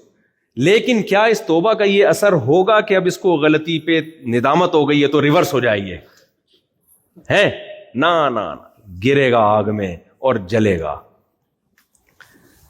جو غلطی جو اس نے مذہب کے قانون کو توڑا، اس قانون کو توڑنے کی تلافی توبہ سے ہو گئی، لیکن فطرت کے قانون کو جو توڑا اس کی تلافی توبہ سے نہیں ہوگی. اس سے پتا چلا میرے بھائی کہ اگر مذہب کو توڑ دیا جائے توبہ کا آپشن ہے. ایسا نہیں کہ توڑنا شروع کر دیں. میں ایک مثال دے رہا ہوں. فطرت کے قانون کو اگر توڑو گے تو اس سے جو نقصان ہوگا وہ ریورس بولو نہیں ہو سکتا. 100 انسانوں کو ایک شخص نے قتل کیا تھا, 100 انسانوں کو. اس نے اللہ کے دربار میں توبہ کی, اللہ نے اس کی توبہ کو قبول کیا, لیکن وہ 100 مرے ہوئے زندہ نہیں ہو گئے اس سے. سمجھتے ہو کہ نہیں سمجھتے ہو؟ دیکھو کسی نے خودکشی کی اور اتفاق سے مرا نہیں. وہ ہمارے ہاں ایک دفعہ پاکستان اور کراچی میں نا فدائی حملے بہت ہو رہے تھے. یاد ہوگا آپ کو کراچی میں وہ خود بم دھماکے سے اڑا دیا, فلانے کو اڑا دیا, کچھ غلط گائیڈنس بھی ہو رہی تھی لوگوں کی. تو اس پہ کسی نے ایک شعر کیا لطیفہ کہ ایک آدمی کو کسی نے بتایا کہ تو فلاں فرقے کے مولانا کو جا کے فدائی حملے میں اڑائے گا تو حوریں ملیں گی تجھے. مرتے ہی کہاں چلا جائے گا؟ جنت میں, اور حوریں ملیں گی. تو وہ جا کے کہیں اس نے اڑایا, اتفاق سے مرا نہیں, بے ہوش ہو گیا وہ. اب بے ہوش ہوا تو پولیس والے اٹھا کے لے گئے کہ اب اس کی پھینٹی لگاتے ہیں, پہلے ہوش میں تو آئے. اچھا وہ سمجھ رہا تھا کہ میں مر چکا ہوں. جب ہاسپٹل میں اس کی بے ہوشی سے آنکھ کھلی تو کالی کالی نہ کچھ نرسیں کھڑی ہوئی تھی دائیں بائیں, کالی کالی نرسیں. تو اس کی جیسے ہی آنکھ کھلی ایک دم نرس کا ہاتھ پکڑا, کہتا ہے باقی حوریں کدھر ہیں؟ باقی حوریں کہاں؟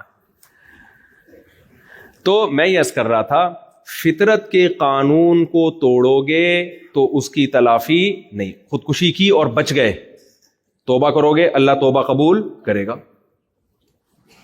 بعض دفعہ اللہ معاف فرمائے لوگ اپنے آپ کو جلا دیتے ہیں. ایسے کیس میرے سامنے آئے کہ جلا دی اپنے آپ کو خودکشی کی نیت سے, مرے نہیں, اس وقت نہیں مرے, یعنی ہاسپٹل میں جا کے جب ہوش آیا تو توبہ کی اللہ سے سچے دل سے کہ اللہ معاف کر دے, اور گڑ گڑائے کہ ہم سے غلطی ہوئی ہے.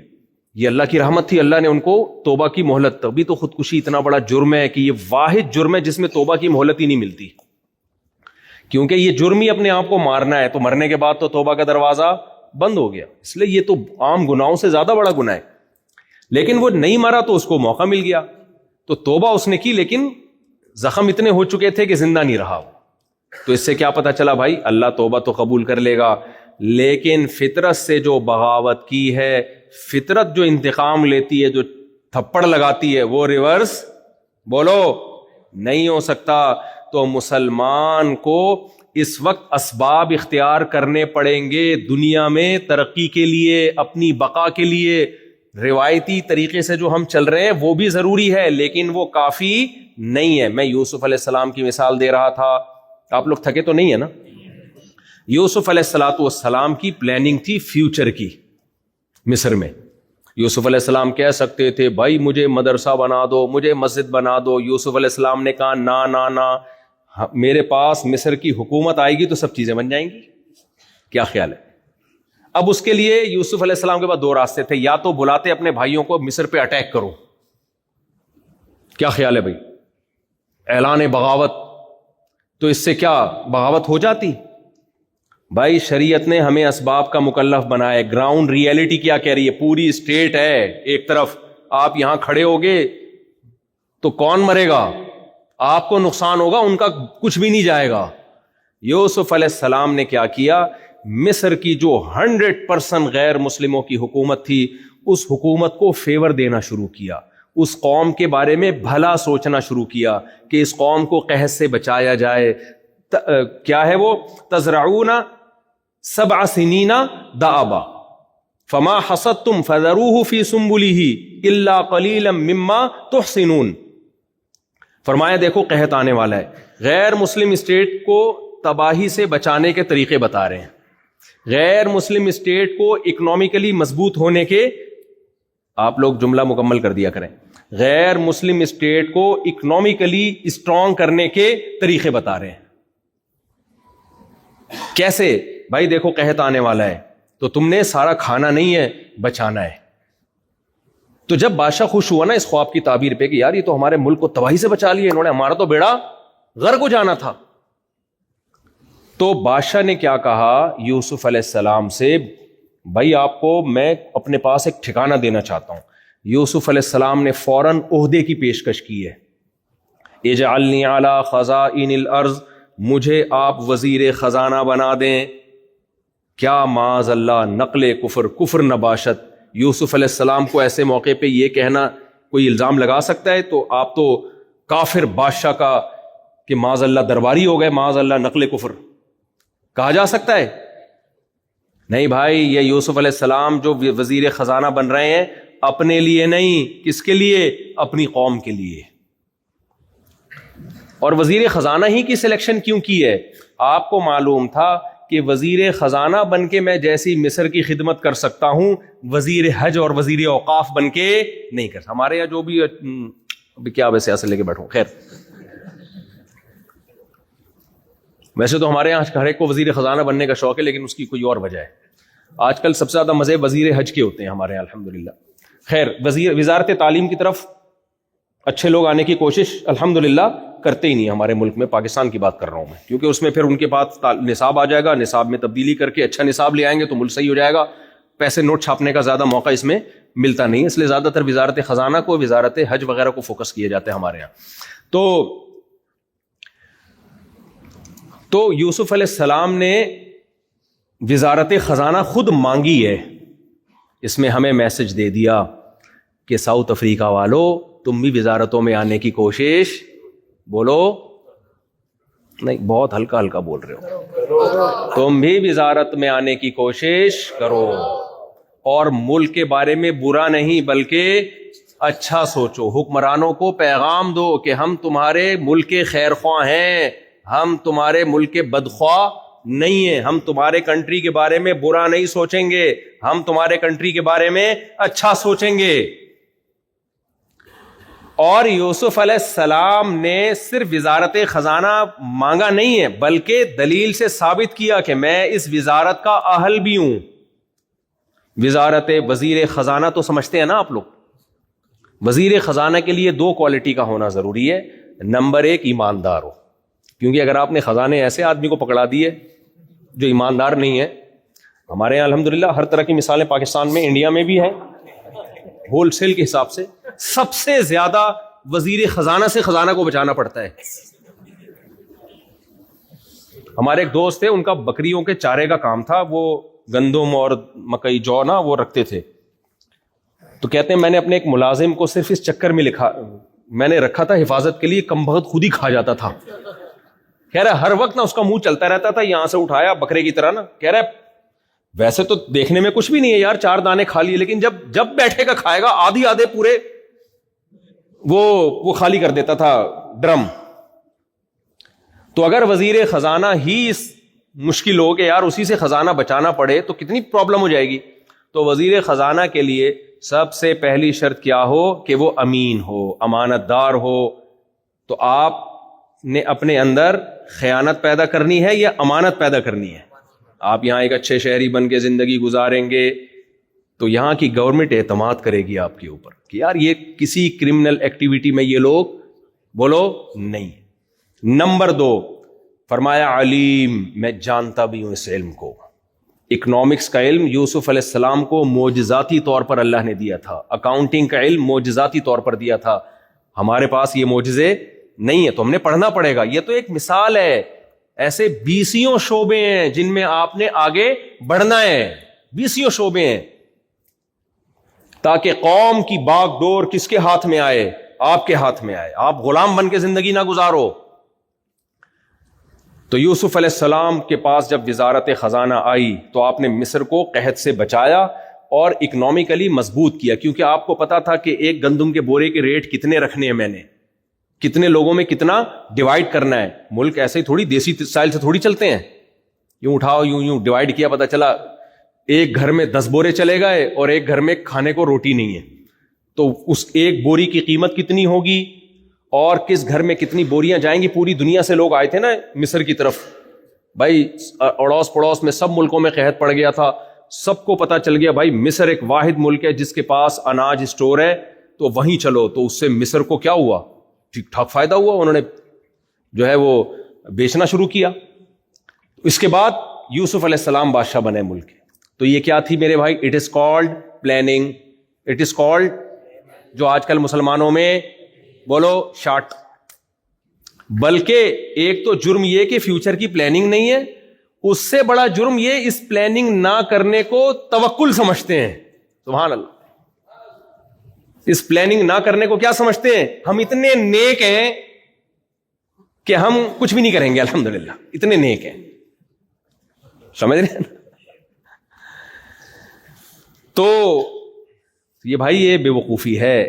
تو میں دیسی ہوں, لیکن دیسی کا یہ مطلب نہیں ہے کہ ہم استغفر اللہ کچھ بھی لفظ بول سکتے ہیں آپ. خیر, تو ہم اپنے اصل ٹاپک کو جلدی سے سمیٹتے ہیں. تو بیچ میں یہ بیان سے ہٹ کے کچھ باتیں آپ کی خدمت میں آ گئی تھیں.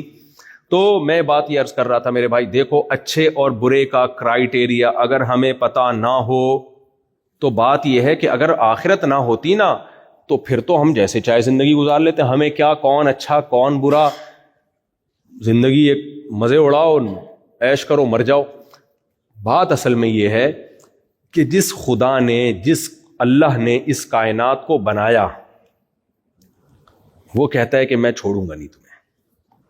وہ کہتا ہے میں نے تمہیں اس لیے بنایا ہے لِيَبْلُوَكُمْ أَيُّكُمْ أَحْسَنُ عَمَلًا, میں دیکھنا چاہتا ہوں تم میں اچھا عمل کون کرتا ہے اور برا عمل کون کرتا ہے. اچھوں کو موت کے بعد دوبارہ زندہ کروں گا, اچھوں کو بھی اور بروں کو بھی. جو اچھے لوگ ہوں گے, نائس پرسن ہوں گے, ان کا ٹھکانہ اچھا ہوگا. جو برے لوگ ہوں گے ان کا ٹھکانہ برا ہوگا. اب ایک بڑا مسئلہ میرے اور آپ, اگر اللہ کی باتیں معاذ اللہ غلط ہیں, غیر مسلم تو کہتا ہے بھائی یہ مسلمانوں کی بنائی ہوئی باتیں ہیں, تو اگر بنائی ہوئی باتیں ہیں تو بھی ٹینشن لینے کی ضرورت نہیں ہے بھائی. معاذ اللہ نقل کفر نباشت محمد صلی اللہ علیہ وسلم نے اپنی طرف سے گڑھ لی ہیں, ایسے ہی بس لوگوں کو ایک راستے پہ لگا دیا تو بھی پھر ٹینشن لینے کی ضرورت نہیں ہے. لیکن میرے بھائی اگر دلائل سے ثابت ہو جائے کہ محمد صلی اللہ علیہ وسلم واقعی میں میسنجر آف گاڈ ہیں, تو پھر کسی میسنجر, کسی سفیر کی بات کا انکار, وہ کوئی اسٹیٹ کا سفیر آیا آپ کے پاس, امریکہ کا سفیر آیا ہمارے سفیر کے پاس ایک پیغام لے کے, اور آپ اس کی بات کو اگنور کر دو, جبکہ اس نے ثابت بھی کر دیا کہ میں امریکہ کا سفیر ہوں, تو پھر اگلی دفعہ سفیر نہیں آئے گا, اگلی دفعہ کیا آئے گا؟ بم آئے گا. کیا خیال ہے بھائی؟ بولیں گے یار آپ نے ہماری کوئی بات کو ویلیو نہیں دی ہے. کوئی بھی عزت دار آدمی اپنے سفیر کی بات کو ویلیو دیتا ہے یا نہیں دیتا؟ اگر ویلیو نہیں دے رہا اس کا مطلب آپ کی پھر اپنی کوئی حیثیت نہیں ہے, آپ کی اپنی دو ٹکے کی حیثیت نہیں ہے, آپ اپنے سفیر کو ویلیو نہیں دے رہے. تو مجھے بتاؤ اللہ سے زیادہ عظمت اور جلال والا کوئی ہو سکتا ہے؟ وہ تو کائنات کا رب ہے. آج کل یہ بھی بڑی فضول سی بحث چلا دی ہے, خود بخود بنی ہے. یہ جو ایتھیس لوگ اس طرح کی باتیں کر رہے ہوتے ہیں نا, دھرو راٹھی کا نام سنا ہوگا آپ نے, بہت اچھے فیمس مشہور آدمی ہیں, میں بھی ان کے کلپ دیکھتا ہوں, بہت انفارمیٹیو ہوتے ہیں, بہت جاندار, شاندار, مزیدار اور بہت فائدے کی چیزیں ہوتی ہیں. لیکن دھرو راٹھی صاحب نے ایک گڑبڑ کرنا شروع کر دی ہے, خدا کے وجود کا انکار, اور اس کے بارے میں ڈاروین کے نظریے کو پروموٹ کرنے کے لیے کچھ ایویڈنس اپنے خیال کے مطابق دینا شروع کیے.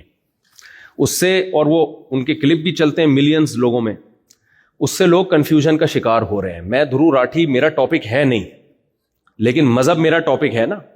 خدا کا انکار یا خدا کا وجود یہ کس کا ٹاپک ہے؟ یہ تو مذہبی لوگوں کا ٹاپک ہے یا نہیں؟ تو جہاں مذہب کی بات آئے گی تو مجھے کودنا پڑے گا کہ نہیں کودنا پڑے گا بیچ میں؟ اس کلپ کو ملینز لوگوں نے دیکھا ہے اور بڑے آرام سے اپنا موقف یہ پیش کر دیا انہوں نے اعتدال کے ساتھ کہ میں خدا کا قائل نہیں ہوں. اگرچہ کوئی گاڈ کا قائل ہے, کوئی مانتا ہے کوئی گاڈ ہے, تو مجھے اس پہ بھی کوئی اعتراض نہیں ہے. اور پھر ڈاروین کے کچھ ثبوت پیش کیے ہیں سائنسدانوں نے, فلاں سن میں یہ تجربہ کیا تھا, ایکسپیریمنٹ کیا, تو ایک دم حیران ہو گئے کہ یہ چیز سامنے, اس سے پتہ چلتا ہے کہ سیل خود بخود بھی پانی میں وجود میں آ سکتا ہے. یاد رکھو یہ جو ایتھیس لوگ ہیں یا ایتھیس کے نظریات سے متاثر ہونے والے لوگ ہیں, جب یہ ڈاروین کی بات پہ آتے ہیں, میں قسم اٹھا کے کہہ سکتا ہوں کہ یہاں یہ ڈنڈی بہت مارتے ہیں. یا تو ان کو پوری تحقیق نہیں ہوتی, یا تحقیق میں جان کر غلطی کر رہے ہوتے ہیں. کیونکہ انہوں نے یہ فرض کر لیا ہے کہ خدا کو اپنی ڈکشنری سے ہر قیمت پہ نکال کے ہی چھوڑنا ہے ہم نے. جب آپ ایک چیز فرض کر لیتے ہو نا تو پھر اس کے لیے گھماتے ہو آپ تانے بانے, بہت گھماتے ہو دائیں بائیں. شرابی نے جب فرض کر لیا کہ شراب اچھی چیز ہے تو وہ اس پہ بیسیوں دلائل لے گا, بیسیوں دلائل لے گا. چرسی نے جب مان لیا کہ چرس پینا اسٹریس کو ختم کرتا ہے اور اچھی چیز ہے تو وہ گھما پھرا کے چرس کے فضائل پر کتابیں لکھ دے گا. مسئلہ یہ ہے کہ اگر ہم خدا کو مان لینا تو اتنا کافی نہیں ہے, آگے بڑے بڑے سوالات کھڑے ہوتے ہیں. آپ اگر مانتے ہو نا کوئی کریٹر ہے تو پھنس جاتے ہو آپ. آزادی اس میں ہے, کریٹر کو اپنی ڈکشنری سے نکال دو, اور نکالنے کے لیے آپ کے پاس ڈارون کے علاوہ کوئی اور راستہ بولو ہے نہیں. تو اس لیے اس میں بہت کچھ غلط کہا جاتا ہے جس کو آپ تحقیق سمجھ رہے ہوتے ہو. قیصر راجہ صاحب کو اللہ جزائے خیر دے, میں نے بھی ان سے ریکویسٹ کی تھی. قیصر راجہ کا نام سنا ہے آپ لوگوں نے؟ پاکستان میں بہت اچھے اسکالر ہیں اور یوٹیوب پہ ان کی ایتھیزم کے خلاف بڑی زبردست محنت ہے. تو میں نے قیصر راجہ سے کہا تھا کہ آپ دھرو راٹھی کا جواب آپ ریکارڈ کروائیں. انہوں نے جو ریفرنسز دیے ہیں وہ کتابوں, اصل کتابوں میں جا کے آپ دیکھیں. ریکویسٹ کی تھی میں نے, اور بھی لوگوں نے ریکویسٹ کی, تو انہوں نے اس کا ایک بڑا شاندار جواب ریکارڈ کروایا ہے اور بتایا کہ وہ ریفرنسز ٹھیک نہیں ہے. اور اس میں اگر آپ پورا پیج پڑھیں گے تو بات کچھ اور ہے. تو وہ آپ, یہ جو میرا بیان یوٹیوب پہ جائے گا تو اسی کے نیچے میں قیصر راجہ صاحب کا لنک جو ہے ڈسکرپشن میں انشاءاللہ میں اپنے ایڈمن سے کہوں گا کہ لگا دیں, تو وہ ضرور اس کو زیادہ سے زیادہ شیئر کریں آپ. بھائی یہ ہو نہیں سکتا کہ خدا نہ ہو, یہ کوئی ایسی چیز نہیں ہے کہ آپ کہیں کہ اس میں دو رائے ہو سکتی ہیں, گاڈ ہے یہ نہیں. مجھے ایک بات بتاؤ, چینجر کے بغیر چینجنگ ممکن ہے اس کائنات میں؟ یہ تو فزکس کا لا ہے, یہ کسی مولوی کا لا تھوڑی ہے, کسی پنڈت کا, کسی پادری کا, سردار جی کا یا کسی مفتی کا لا تھوڑی ہے. یہ تو نیوٹن کا لا ہے کہ اس کائنات میں کوئی چیز چل رہی ہے. یہ تو ہم نے 9th کلاس میں پڑھا تھا. اب تو میں دیسی سٹائل میں بیان کرتا ہوں اس لا کو, پورے الفاظ بھی یاد نہیں ہے. کوئی چیز چل رہی ہے تو جب تک کوئی روکنے والی فورس نہیں ہوگی کیا وہ رکے گی؟ وہ چلتی رہے گی. اور جو رکی ہوئی ہے جب تک اس کو اس میں موومنٹ پیدا کرنے والی کوئی چیز نہ ہو تو وہ ہمیشہ کیا رہے گی. اس سے پتہ چلتا ہے کہ اس مادے میں چینجر کے بغیر چینجنگ ممکن نہیں ہے. بتاؤ چینجنگ زیادہ مشکل عمل ہے یا کریشن زیادہ مشکل عمل ہے؟ اب ایک چیز کا ایک حالت سے یا ایک کنڈیشن سے دوسری کنڈیشن میں چینج ہونا زیادہ مشکل ہے یا اس کا وجود میں آنا زیادہ مشکل ہے؟ وجود میں آنا زیادہ مشکل ہے. تو جس مادے میں چینجر کے بغیر چینجنگ نہیں ہو سکتی وہ کمبخت خود سے وجود میں کیسے آ گیا؟ نہیں آ رہی سمجھ. تو بھائی یہ جو نیوٹن ہے اسی کا, یہ سائنس کے مطابق خدا کا وجود ثابت ہوتا ہے. تو یہ کہتے ہیں سائنس سے کچھ نہیں ہے, مذہبی لوگوں کی باتیں ہیں. بھائی صاحب کھوپڑی استعمال کرو گے. دیکھو دلالت النص کیا ہوتی ہے؟ دلالت النص, دلالت النص ہوتی ہے کہ آپ کو ایک بات بتائی جائے تو آپ دوسری بات کی طرف آپ کا دماغ خود بخود چلا جائے. اس کے لیے کوئی راکٹ سائنس کی ضرورت نہ ہو, کوئی ریاضی کے گاڑے اور ایکویشنز کو سالو کرنے کی ضرورت نہ ہو. مثال کے طور پر آپ تھک گئے مجھے لگ رہا ہے, مثال ابھی 4 شادیوں پہ آؤں گا انشاءاللہ, آپ دیکھیں آؤں گا آپ دیکھیں. دیکھو مجھے ایک بات بتاؤ کہ قرآن کہتا ہے وَلَا تَقُلْ لَهُمَا اُفٍّ, والدین کو اف بھی مت کرو. اب کوئی جا کے ابا کو معاذ اللہ اماں کو تھپڑ مار دے, اسے ہم کہیں کہ قرآن میں لکھا ہے کہ ماں باپ کو اف بھی نہ کرو, وہ جواب میں کہ میں نے اف تھوڑی کیا ہے, میں نے اف کہا ہے, میں نے تو کوئی قرآن میں تو کہیں نہیں لکھا کہ تھپڑ نہیں مارو, کہیں بھی نہیں لکھا ہوا تھپڑ نہیں مارو, قرآن میں تو لکھا ہے اف نہیں کرو. تو ہم کہیں گے اللہ کے بندے جب اف جس میں اتنی معمولی سی تکلیف ہوتی ہے وہ حرام ہے تو تھپڑ تو اف سے بہت اوپر کی چیز ہے, وہ تو قرآن کے مطابق خود بخود حرام ہو گیا. اس کے لیے کوئی ریاضی کی اور میتھ کی کوئی بہت گاڑی ایکویشن سالو کرنے کی ضرورت ہے؟ اس کے لیے ہمیں نیوٹن, آئنسٹائن کیا, ڈاروین کیا کہتا ہے اور فلاں سائنسدان نے کیا کہا اور وہ فلاں دھرو راٹھی نے کیا کہا, اس ریسرچ کی ضرورت ہے ہمیں؟ یا علامہ ابن کثیر نے اس آیت کی کیا تفسیر لکھی ہے اور ابن تیمیہ رحمہ اللہ نے اس آیت کی کیا تفسیر لکھی ہے, امام حنیفہ کی اس آیت کی کیا رائے ہے. بھائی کیا 2 اور 2 4 کی طرح ہے یار. جب قرآن کہہ رہا ہے اف نہیں کرو تو اس میں نہ اصول فقہ پڑھنے کی ضرورت, نہ درس نظامی پڑھنے کی ضرورت, اور نہ مفتی بننے کی ضرورت, نہ شیخ الحدیث سے رابطہ کرنے کی ضرورت. کامن سینس کی بات ہے. چھوٹے سے چھوٹا بچہ 5ویں کلاس کے بچے کو بھی یہ بات سمجھ میں آ جائے گی کہ قرآن جب اف کرنے سے منع کر رہا ہے تو کسی مفتی سے پوچھنے کی ضرورت نہیں ہے. تھپڑ مارنا خود بخود کیا ہو گیا, حرام ہو گیا. تو نیوٹن جو ایک بات کہہ کے گیا ہے وہ مولوی نہیں تھا, وہ پادری نہیں تھا, وہ مفتی نہیں تھا, وہ کہہ کر گیا ہے کہ چینجر کے بغیر چینجنگ نہیں, خود سے کچھ نہیں ہوتا یہاں پہ. تو اب اس کے درو راٹھی کو پڑھنے کی ضرورت نہیں ہے کہ خدا ہے یا نہیں ہے. بھائی جب چینجر کے بغیر چینجنگ نہیں ہو سکتی تو کریٹر کے بغیر کریشن کا عمل کیسے ہو سکتا ہے؟ تبھی تو اللہ کہتا ہے جو مجھے نہیں مانتے جہنم کی آگ میں ڈالوں گا میں. اگر یہ اتنا پیچیدہ مسئلہ ہوتا نا, یہ لوگ کہتے ہیں اصل میں یہ ایکچولی بڑا پیچیدہ سا مسئلہ ہے, لہذا اگر کوئی گاڈ کو مانتا بھی ہے تو ہمیں کوئی اعتراض نہیں. نہیں, پیچیدہ نہیں ہے, بہت آسان ہے یہ.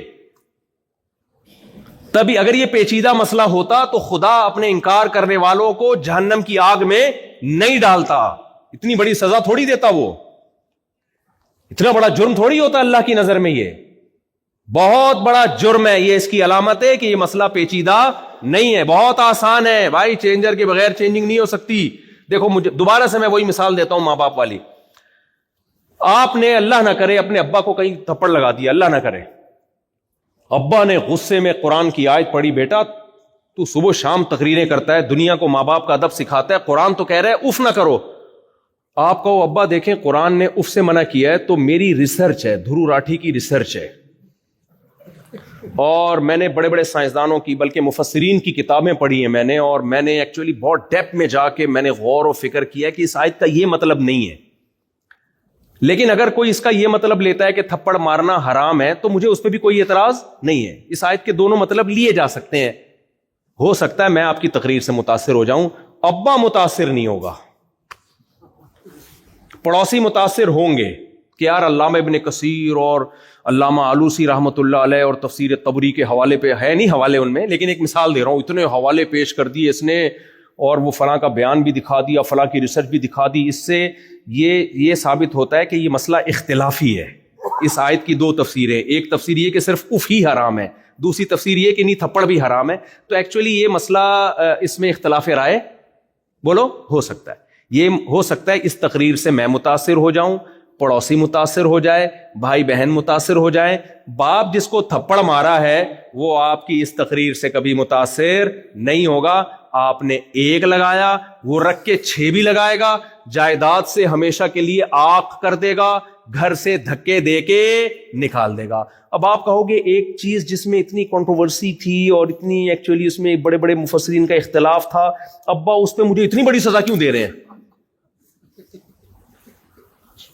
ابا مان لیں گے یہ باتیں آپ کی؟ تو میرے بھائی دھرو راٹھی سے میں انتہائی احترام کے ساتھ کہتا ہوں کہ آپ نے جو خدا کا انکار کر دیا نا ڈاروین کو بیچ میں لا کے, اس تحقیق سے ہو سکتا ہے میں متاثر ہو جاؤں, آپ متاثر ہو جاؤ. گاڈ خدا وہ کبھی بھی اس سے متاثر نہیں ہوگا. وہ کہے گا بھائی چینجر کے بغیر چینجنگ نہیں ہو سکتی, تو یہ بن کیسے گئی؟ یہاں ایک پرانا گھسا پٹا سوال کیا جاتا ہے کہ پھر خدا کیسے ہے, خدا خود سے کیسے ہے ہمیشہ سے؟ بھائی جان نیوٹن نے خدا کے بارے میں کوئی لا پیش نہیں کیا, صحیح ہے نا, اس نے اس کائنات کے بارے میں قانون پیش کیا ہے. اس کائنات کو ہمیشہ سے نہیں مانا جا سکتا, خدا تو ہماری عقل سے بالا تر ہے, اس کے بارے میں تو فزکس کے لا اس پر اپلائی ہوتے ہی نہیں ہیں. اس کائنات کو تو ہم جانتے ہیں, ہمیں پتا ہے بھائی یہاں کچھ کیے بغیر نہیں ہوتا, خود سے کچھ بھی نہیں ہوتا یہاں پہ. ایک ملحد تھا ایتھیسٹ, پروفیسر ہے یونیورسٹی میں, اٹھ پٹانگ باتیں بہت پھینکتا رہتا ہے. اچھا تھوڑا سا سائنس پڑھ کے نا کھوپڑی آؤٹ ہو جاتی ہے. یار تم سائنس پڑھو, تمہیں کس نے منع کیا ہے؟ تم مذہب میں ٹانگ کیوں اڑا رہے ہو؟ مذہب سے تمہارا کیا لینا دینا؟ میسنجر آف گاڈ محمد صلی اللہ علیہ وسلم وہ اخلاقیات لے کے آئے ہیں. مذہب کا دائرہ کار الگ ہے, سائنس کا دائرہ کار الگ ہے. مثال کے طور پر میں مفتی ہوں, مجھ سے کوئی آگے پوچھے گا وراثت کے مسائل کیا ہیں, میں بتاؤں گا یہ ڈاکٹر کا کام یا سائنسدان کا کام نہیں ہے. ماں باپ کے کیا حقوق ہیں میں بتاؤں گا. میں پورے کروں نہ کروں، لیکن اگر میرے پاس علم ہوگا تو بتاؤں گا، میں نالج ہوگی. آپ پوچھو بھائی بیوی کے کیا حقوق ہیں، میں بتاؤں گا آپ کو. نماز کیسے پڑھنی ہے، میں بتاؤں گا آپ کو. خدا ہم سے کیا چاہتا ہے، میں بتاؤں گا، یعنی کوشش کروں گا بتانے کی. لیکن آپ آؤ میرے گردے میں پتھری ہے، میں بتاؤں گا بھائی میرا ٹاپک. آپ کو سائنس کا تو پتہ ہی نہیں ہے ان مفتیوں کو، یہ تو جاہل ہیں، ان کو تو سائنس کا. یہ چل رہا ہے آج کل یونیورسٹیوں میں لبرل لوگوں میں نا، کہ ان مولویوں کو تو سائنس کا نہیں پتا. ناسا سورج کے قریب ایک وہ بھیجے ہوئی انہوں نے سیٹلائٹ بھیجا ہوا ہے سورج کے قریب. میں بہت دیکھتا ہوں وہ زوم زوم آوازیں آ رہی ہیں، پتہ نہیں کسی کے چولہے میں نہ بھیج دیا ہو کہیں. خیر امید ہے انشاءاللہ سچ ہی بول رہے ہیں، سورج کے قریب ہی بھیجا ہوگا. لیکن ہم تو دیسی لوگ ہیں، ہمیں کیا پتا، ہم تو کہہ رہے ہیں بھیجا ہے تو ہم مان لیتے ہیں. ہم تو اتنی لفٹ کرا رہے ہیں سائنسدانوں کو بھائی. اگر ہم سائنس کے خلاف ہوتے تو ہم نے کون سا جا کے دیکھا ہے. جب آتی ہیں انسٹاگرام پہ ٹک ٹاک پہ ویڈیو سورج کی وہ سے شعائیں آ رہی ہیں، ہم تو یقین کر لیتے ہمارے سائنسدان بول رہے ہیں، صحیح بول رہے ہوں گے یار. تو ہم تمہاری فیلڈ میں ٹانگ نہیں اڑا رہے میرے بھائی، نہ ہم گردوں کا علاج کر رہے ہیں، نہ ہم پھیپھڑوں کا علاج کر رہے ہیں. تو آپ یونیورسٹی کے پروفیسر بنتے ہو، فوراً خدا کا انکار، اور پھر لیبل سائنس کا لگاتے ہو، تو جھوٹ بولتے ہو میرے بھائی. سائنس خدا کے وجود کو ثابت کرتی ہے، خدا کے وجود کا انکار نہیں کر سکتی. اگر سائنس خدا کے وجود کا انکار کرتی تو قرآن بار بار کائنات میں غور کرنے کا حکم کیوں دیتا؟ قرآن تو کہتا ہے غور ہی نہیں کرنا، بس بند کمرے میں بیٹھنا ہے اور کہیں بھی غور و فکر تو کرنا ہی نہیں ہے. قرآن کیا کہتا ہے سورہ یاسین میں؟ کل فی فلک یسبحون لا الشمس ينبغي لها ان تدرك القمر ولا الليل سابق النهار. کیسی خاندانی کیلکولیشن ہے، سورج اور چاند کی گردشوں کی کیلکولیشن دیکھو، کبھی ٹکراتے نہیں ہیں آپس میں. کیسی زبردست کیلکولیشن ہے یہ. ذالک تقدیر العزیز العلیم، تقدیر کیلکولیشن کو بولتے ہیں. اللہ کہتے ہیں یہ جو کائنات میں تمہیں ہر چیز اپنے دائرے میں گھومتی ہوئی نظر آ رہی ہے، یہ اتفاقی حادثہ نہیں ہے. حسن اتفاق سے ایسے اچھے اتفاقات نہیں ہوتے. اتفاق سے تو اوٹ پٹانگ کام ہوتے ہیں. اتفاق سے تو جس بندے سے آپ نے قرضہ لیا ہوا ہوتا ہے وہ مل جاتا ہے آپ کو. قبح اتفاق بہت ہوتا ہے، حسن اتفاق بہت کم ہوتے ہیں میرے بھائی. ایسا بہت کم ہوتا ہے کہ جس بندے سے آپ نے قرضہ لیا 1 کروڑ کا، اسی دن مر گیا وہ. پھر آپ نے دوسرے سے لیا وہ بھی مر گیا، تیسرے سے لیا وہ بھی مر گیا، اور آپ ارب پتی بن گئے. میں نے نہیں ایسے اتفاق دیکھے گئے. ایسے بہت دیکھیں. آپ دوسرے ملک میں گئے کم وقت، اسی کے گھر کے پڑوس میں آپ نے گھر لے لیا. خیر یہ تو ایک مزاح کی بات ہے. تو چینجر کے بغیر، ہاں میں ایک پروفیسر کی مثال دے رہا تھا، بیان لمبا تو نہیں ہو گیا بہت زیادہ؟ اچھا پروفیسر کی مثال دے رہا تھا میں. تو یونیورسٹی کے پروفیسر تھے، انہوں نے بولا اب بچوں کو اس طرح سے الو بنا رہے ہیں آج کل. ہمارے اسلام آباد یونیورسٹی میں ایک پروفیسر بہت ہی الو بنا رہا ہے لوگوں کو. سائنس سائنس سائنس پڑھ کے نا دماغ کیا ہو گئی ہے، دماغ کیا ہو گیا ہے، کھوپڑی خراب ہو گئی ہے. تکبر، 2-4 باتیں آپ کے پاس علم کی آ گئیں، آپ نے خدا کا مذاق اڑانا شروع کر دیا کہ ہم جی دعا مانگتے ہیں تو اس سے جو چیز نیچے آتی ہے اوپر نہیں جا سکتی. گریوٹی سائنس کا ایک لا ہے، دعاؤں سے کچھ بھی نہیں ہوتا. تو قرآن نے یا مذہب نے کب کہا ہے کہ دعا مانگو کہ اوپر سے کوئی چیز نیچے آ رہی ہے تو دعا مانگو کہ اوپر چلی جائے؟ فطرت کے قوانین کو توڑنے کی تو اللہ نے ہمیں اجازت دی نہیں ہے، اور نہ اس کے خلاف دعا کرنے کی اجازت دی ہے. لن تجد لسنت اللہ تبدیلا. تو اللہ کی یہ جو فطری قوانین ہیں یہ تھوڑی تبدیل ہوتے ہیں. تو خیر، تو ایک پروفیسر صاحب نے کہا کہ بچوں کو سمجھا رہے تھے، وہ شکر ہے وہ بچہ مجھ سے آ کے پوچھ لیا. اس نے بچہ بھی نہیں تھا، بڑا اچھا بڑا یونیورسٹی میں. وہ کہہ رہے تھے دیکھو بیٹا ادھر آؤ، ہم گاڑی کے ایکسلریٹر پہ جب پاؤں رکھتے ہیں تو وہ رکتی ہے یا چلتی ہے؟ اس نے کہا سر چلتی ہے. اس نے کہا جب بریک پہ پاؤں رکھتے ہیں تو چلتی ہے کہ رکتی ہے؟ انہوں نے کہا رک جاتی ہے. تو کہتے خدا کہاں ہے پھر؟ یہاں تو ہر چیز ایک لاجک سے ہو رہی ہے. ایکسلریٹر پہ پاؤں رکھو گے چلے گی، بریک پہ رکھو گے رکے گی. خدا کو تو میں جب مانوں کہ جب ایکسلریٹر پہ پاؤں رکھو تو رکے اور بریک پہ پاؤں رکھو تو چلے، میں مانوں کہ کوئی خدا ہے. اس سے بچے کیا ہو جاتے ہیں؟ تبھی میں کہتا ہوں یونیورسٹیاں بناؤ، آپ خود بناؤ، کالج بناؤ، اسکول بناؤ، تاکہ سائنس پڑھیں، خدا سے بغاوت نہ آئے. یہی سائنسی تھیوری جب کوئی اللہ پہ یقین کرنے والا، یہ صحیح عقل استعمال کرنے والا بیان کرے گا نا، تو یہ اس مثال سے اللہ کا وجود ثابت ہوتا ہے، اللہ کا انکار ثابت نہیں ہوتا. تو وہ بیچارہ بوکھلا گیا وہ لڑکا نا. میرے پاس آیا، کہہ رہے ہیں پروفیسر صاحب نے کہا ہے کہ ایکسیلیٹر پہ پاؤں رکھو تو چلے گی، بریک پہ پاؤں رکھو تو. یہ اسٹائل میرا ہے، اسٹائل اس کا نہیں تھا. اسٹائل تو اس نے تو سادہ، پھر میرا اپنے اسٹائل سے نا تھوڑا سا اس میں تڑکا لگاتا ہوں. ہم لوگ انڈین پاکستانی لوگ، آپ کو پتا ہے، چٹنی کباب کے بغیر ہمارے کھانے، گورے سیدھے سیدھے عرب بھی پھیکے پھیکے کھانے کھاتے ہیں. ہم تو جب تک نیمبو نہ چوڑیں، ہری مرچیں نہ ڈالیں، ہمیں کھانے میں مزہ نہیں آتا. تو ہم بیان میں بھی چٹنی کباب کے ساتھ ہی کھاتے ہیں، مثالیں بھی ہماری چٹنی کباب کے ساتھ ہوتی ہیں، اس کے بغیر ہمیں مزہ نہیں آتا بھائی. تو وہ کہنے لگے جی ایکسیلیٹر پہ پاؤں رکھو تو چلے گی گاڑی، اور بریک پہ تو خدا کو تو جب مانے جب بریک پہ پاؤں رکھو تو چلے اور ایکسیلیٹر پہ پاؤں رکھو تو رکے. میں نے کہا مجھے ایک بات بتاؤ. اچھا وہ بیچارے واقعی عجیب سے متاثر ہوئے تھے نا کہ یار ایک بات تو صحیح ہے. میں نے کہا مجھے ایک بات بتاؤ، ایک گاڑی جو اپنے چلنے میں جب تک ایکسیلریٹر پہ کوئی کمبخت پاؤں نہ رکھے اس وقت تک چل نہ سکتی ہو، اس میں یہ طاقت نہ ہو کہ خود سے چلے، اور چل رہی ہو تو اس میں یہ طاقت نہ ہو کہ خود سے رکے. کسی کمبخت کو بریک پہ پاؤں، کمبخت اس لیے کہہ رہا ہوں کہ رکھتے نہیں ہیں بریک پہ پاؤں ہمارے یہاں. جب ہمارے ہاں ایکسیلیٹر پہ پاؤں رکھتے ہیں تو اکثر بریکوں پہ نہیں رکھتے. آپ بیان کے بعد ملیے گا عبد الرحمان بھائی، ٹھیک ہے نا، ساتھ چلیے گا. تو ایکسیلیٹر پہ یہ سب سے پہلے ایک یعقوب بھائی ہیں اور یہ عبد الرحمان جو مجھے افریقہ بلا رہے تھے بہت عرصے سے، اس لیے ان دونوں کو تھوڑا سا ہر جگہ ساتھ رکھنا ہے، ٹھیک ہے. تو ایکسیلریٹر پہ پاؤں، یار وہ لطیفہ بھی سن لو پھر مجھ سے. داڑھی بھی ایک مذاق بن گیا ہے نا ہمارا، ہر بات داڑھی رکھ کے. یہ تو ایک داڑھی والے صاحب جا رہے تھے تو خاتون سے ٹکر ہو گئی نا گاڑی کا. تو خاتون نے کہا اتنی بڑی داڑھی رکھ کے ٹکر مارتے ہو، شرم نہیں آتی؟ تو کہنے لگے محترمہ یہ داڑھی ہے، بریک نہیں ہے.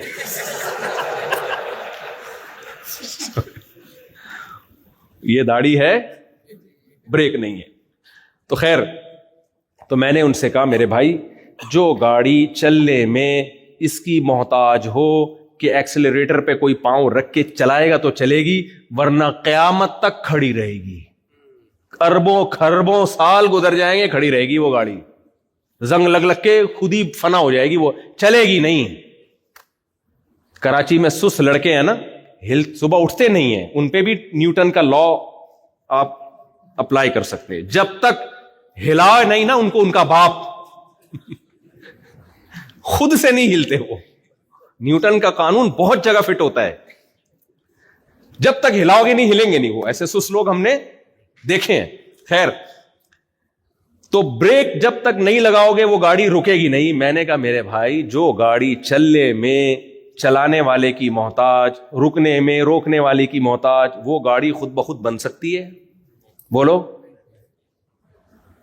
تو اس کو کسی انسان نے بنایا، اور جس انسان نے اس گاڑی کو بنایا وہ اس گاڑی سے زیادہ پیچیدہ مشین ہے یا نہیں ہے اس کی؟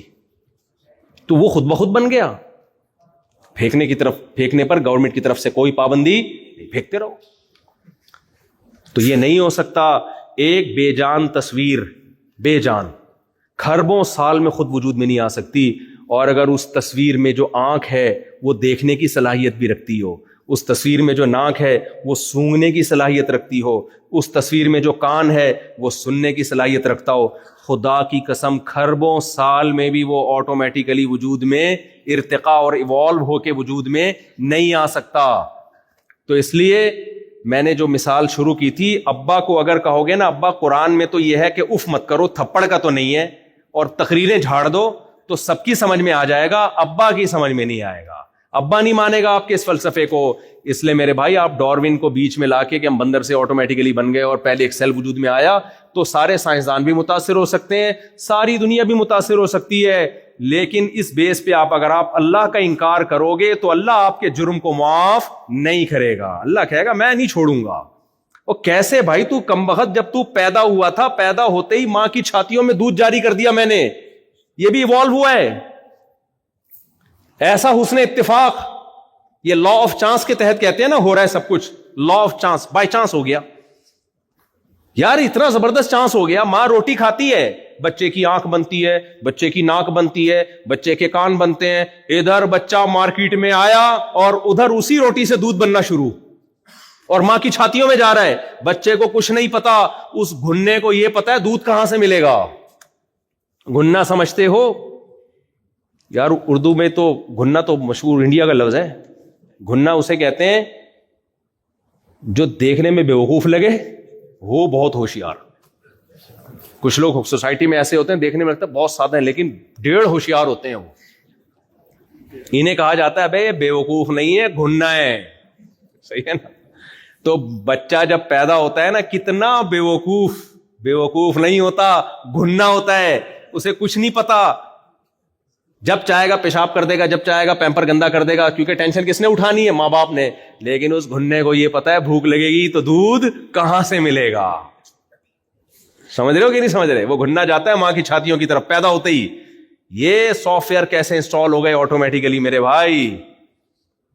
تو کوئی ہے بنانے والا, اور وہ بنانے والا ہم سے کیا چاہتا ہے. تو یہ بات دھرو راٹھی پہ شروع ہوئی تھی, تو مقصد دھرو راٹھی صاحب کا مذاق اڑانا نہیں ہے. مجھے بھی بہت کچھ سیکھنے کا موقع ملتا ہے. جب سائنسی نالج ہمیں چاہیے ہوتی ہے تو ظاہر ہے ہم بھی پھر یہی یوٹیوب کے یہ والے کلپ دیکھ رہے ہوتے ہیں. لیکن خدا کا انکار سائنس سے خدا کا وجود ثابت ہوتا ہے اگر کھوپڑی کو صحیح استعمال کیا جائے. اچھا, یہ لوگ ایک بات اکثر کہہ رہے ہوتے ہیں کہ دیکھیں سائنس تو پروف پہ جاتی ہے, جب تک مشاہدے سے کوئی چیز نظر نہیں آتی سائنس نہیں مانتی. یہ بھی ڈرامے بازی ہے. دیکھو ہمیں سائنسدانوں نے دیکھ کے بتایا کہ ہائیڈروجن کے 2 مالیکیول اور آکسیجن کا ایک مل کے کیا بنتا ہے؟ پانی. مشاہدہ کس نے کیا؟ میں نے کیا کہ یہ مشاہدہ ہے؟ سائنسدانوں نے کیا. ہم نے بغیر مشاہدے کے یقین کر لیا. میں تو مانتا ہوں, قسم اٹھا کے بول سکتا ہوں کہ ہائیڈروجن کے 2 اور آکسیجن کا 1 مالیکیول سے پانی بنتا ہے. حالانکہ میں نے تو یہ ایکسپیریمنٹ نہیں کیا, نہ میں نے دیکھا. لیکن جنہوں نے دیکھا ہے مجھے ان کی صداقت پہ یقین ہے. دوسرے دلائل سے ان کا سچا ہونا ثابت ہے کہ یار اتنے سارے سائنسدان اتنے بڑے پھینکو تھوڑی ہو سکتے ہیں. بھائی امریکہ کا سائنٹسٹ بھی یہی کہہ رہا ہے, جاپان کا سائنسدان بھی یہ کہہ رہا ہے, تو اس کا مطلب سچ ہوگا یہ. تو میرے پاس جو یقینی علم آیا یہ مشاہدے کی بیس پہ نہیں بلکہ مخبر صادق جس کو میں نے سچا سمجھا اس کی خبر پہ اعتماد کیا ہے. تو ہر شخص ہر چیز کا مشاہدہ نہیں کرتا. کچھ لوگ مشاہدہ کرتے ہیں, دلائل سے ان کا اگر سچا ہونا ثابت ہو جائے تو ہمیں ان کے مشاہدے پر یقین کرنا پڑتا ہے. میں نے جنت اور جہنم نہیں دیکھی, نہ ہم نے وحی کو اترتے ہوئے دیکھا. ہم نے محمد صلی اللہ علیہ وسلم کو کی تعلیمات دیکھی جس سے ہمیں یقین ہوا کہ محمد صلی اللہ علیہ وسلم دنیا میں آئے بھی ہے, اتنے لوگ ان کو فالو کر رہے ہیں. پھر ہم نے ان کی تعلیمات دیکھی, رمضان دیکھا, زکوٰۃ دیکھی ہم نے, اور حج دیکھا ہم نے, خاندانی نظام دیکھا, وراثت کے حکام دیکھے, نکاح طلاق کے حکام دیکھے, ایک فیملی سسٹم دیکھا, زنا کو اللیگل قرار دیا, شراب کو اللیگل قرار دیا, طہارت کے حکام. آپ اسلام کی تعلیمات میں ڈیپتھ میں گھستے چلے جائیں تو محمد صلی اللہ علیہ وسلم کی صداقت پہ یقین در یقین در یقین ہوتا چلا جائے گا. اور اللہ نے محمد صلی اللہ علیہ وسلم کے مقابلے کا کوئی چھوڑا ہی نہیں جس کو ہم نبی کے مقابلے میں لا کے کھڑا کریں کہ بھائی یہ میسنجر تھے یا یہ میسنجر تھے. نبی صلی اللہ علیہ وسلم کے مقابلے میں اللہ نے کسی کو پنپنے ہی نہیں دیا. تو ہمارے پاس تو خدا تک پہنچنے کے لیے محمد صلی اللہ علیہ وسلم کے سوا کوئی آپشن ہے ہی نہیں. تم محمد صلی اللہ علیہ وسلم کا جھوٹا ہونا ثابت کر دو معاذ اللہ, تو ہم آپ کو چھوڑ دیں گے, اور یہ ثابت ہو نہیں سکتا. ہم دلائل کے انبار لگا دیں گے آپ صلی اللہ علیہ وسلم کے سچا ہونے کے ثابت ہونے پر. ہمارے پاس تو دلائل ہیں میرے بھائی. 1400 سال پہلے کی تعلیمات, ایک نبی جو امی پیغمبر تھے ان کی تعلیمات دیکھو. 1400 سال کے بعد بھی ایک زندہ مذہب ہے اسلام. بھائی 1400 سال پہلے اتنی پاورفل موٹیویشن کہاں سے آ گئی کہ کروڑوں لوگ رمضان کا چاند نظر آتے ہی کھانا پینا چھوڑ دیتے ہیں. یہ موٹیویشن, یہ تو ابھی یہ میرا ٹاپک نہیں ہے اسلام کی حقانیت اور نبی کی حقانیت کیسے ثابت ہوتی ہے, ورنہ اس پہ تو کئی گھنٹے بولا جا سکتا ہے. تو جب محمد صلی اللہ علیہ وسلم کا سچا ہونا ثابت ہو جائے تو پھر میرے لیے جنت کا مشاہدہ ضروری بولو نہیں ہے, جہنم کا مشاہدہ ضروری نہیں ہے. نہ میں نے بھائی ہائیڈروجن کے 2 مالیکیول دیکھے کہ پانی میں ہوتے ہیں, نہ ہم نے آکسیجن دیکھی. ہم نے کہا سائنسدان بول رہے ہیں, صحیح بول رہے ہوں گے بھائی صاحب, مان لیا ہم نے. اور ایسا مانا ہے کہ اب کوئی سائنٹسٹ اٹھ کے بولے کہ یہ تحقیق غلط ہے تو ہم اس سائنسدان کو بول دیں گے تو چھوڑ رہا ہے لمبی, تو غلط ہے, یہ نظریہ غلط نہیں ہو سکتا. تو ایسے ہی میرے بھائی ہر ایک کا مشاہدہ نہیں ہوتا. خیر بات کو میں سمیٹ کے ختم کرتا ہوں. تو قرآن نے ہمیں یہ بتایا ہے, اللہ کی کتاب نے ہمیں یہ بتایا ہے کہ موت کے بعد اس عمل کو ریورس کر کے تمہیں دوبارہ زندہ کروں گا. اب یہاں سائنسدان انوالو ہوں گے, اٹ ازنٹ پاسبل, یہ ممکن نہیں ہے. اللہ کہتے ہیں کم بختو, تم نے ایک طرح کا پیدا ہونا دیکھا ہے, میں نے پانی سے انسان بنایا, وَهُوَ بِكُلِّ خَلْقٍ عَلِيمٍ, بے وقوفو, جو اس طرح پیدا کر سکتا ہے وہ ہر طرح سے پیدا کر سکتا ہے. تو یہ کہنا کہ ہماری عقل سے بالاتر ہے سمجھ میں نہیں آتا. ٹھیک ہے, اگر اللہ نے یہ دعویٰ نہ کیا ہوتا پھر آپ نہ مانتے, پھر آپ کہتے بھائی ایک چیز ممکن ہے لیکن ہر ممکن چیز ہوگی, یہ ضروری, آپ کی 4 شادیاں ممکن ہیں یا نہیں ہیں, لیکن ہو جائیں گی کیا؟ تو ممکن تو ہے کہ خدا دوبارہ پیدا کر دے, لیکن اس سے یہ ثابت تھوڑی ہوتا کہ پیدا کرے گا. لیکن جب اللہ دعویٰ کرے نا بار بار کہ میں کروں گا پیدا, پھر یہ ثابت ہوتا ہے کہ پیدا کرے گا. اللہ کہتا ہے میں نے انسانوں کو پیدا کیا ہے لیبلوکم ایکم احسن عملا, کہ میں دیکھنا چاہتا ہوں. کیسر راجہ کے جو ہے نا وہ آپ نے اس کو لنک کو ملینز تک پہنچانا ہے. اچھا, میرے اس بیان کے نیچے ڈسکرپشن میں وہ لنک لگاؤں گا, وٹامنس بولوں, اس کو آپ نے پھیلانا ہے زیادہ سے زیادہ. تو اللہ کہتا ہے میں نے اس لیے پیدا کیا ہے, میں دیکھوں گا تم میں اچھا عمل بولو کون کر. اس لیے میرے بھائی اچھا بننا میری اور آپ کی مجبوری ہے. مجبوری نہ ہوتی تو میں تو نہیں بنتا.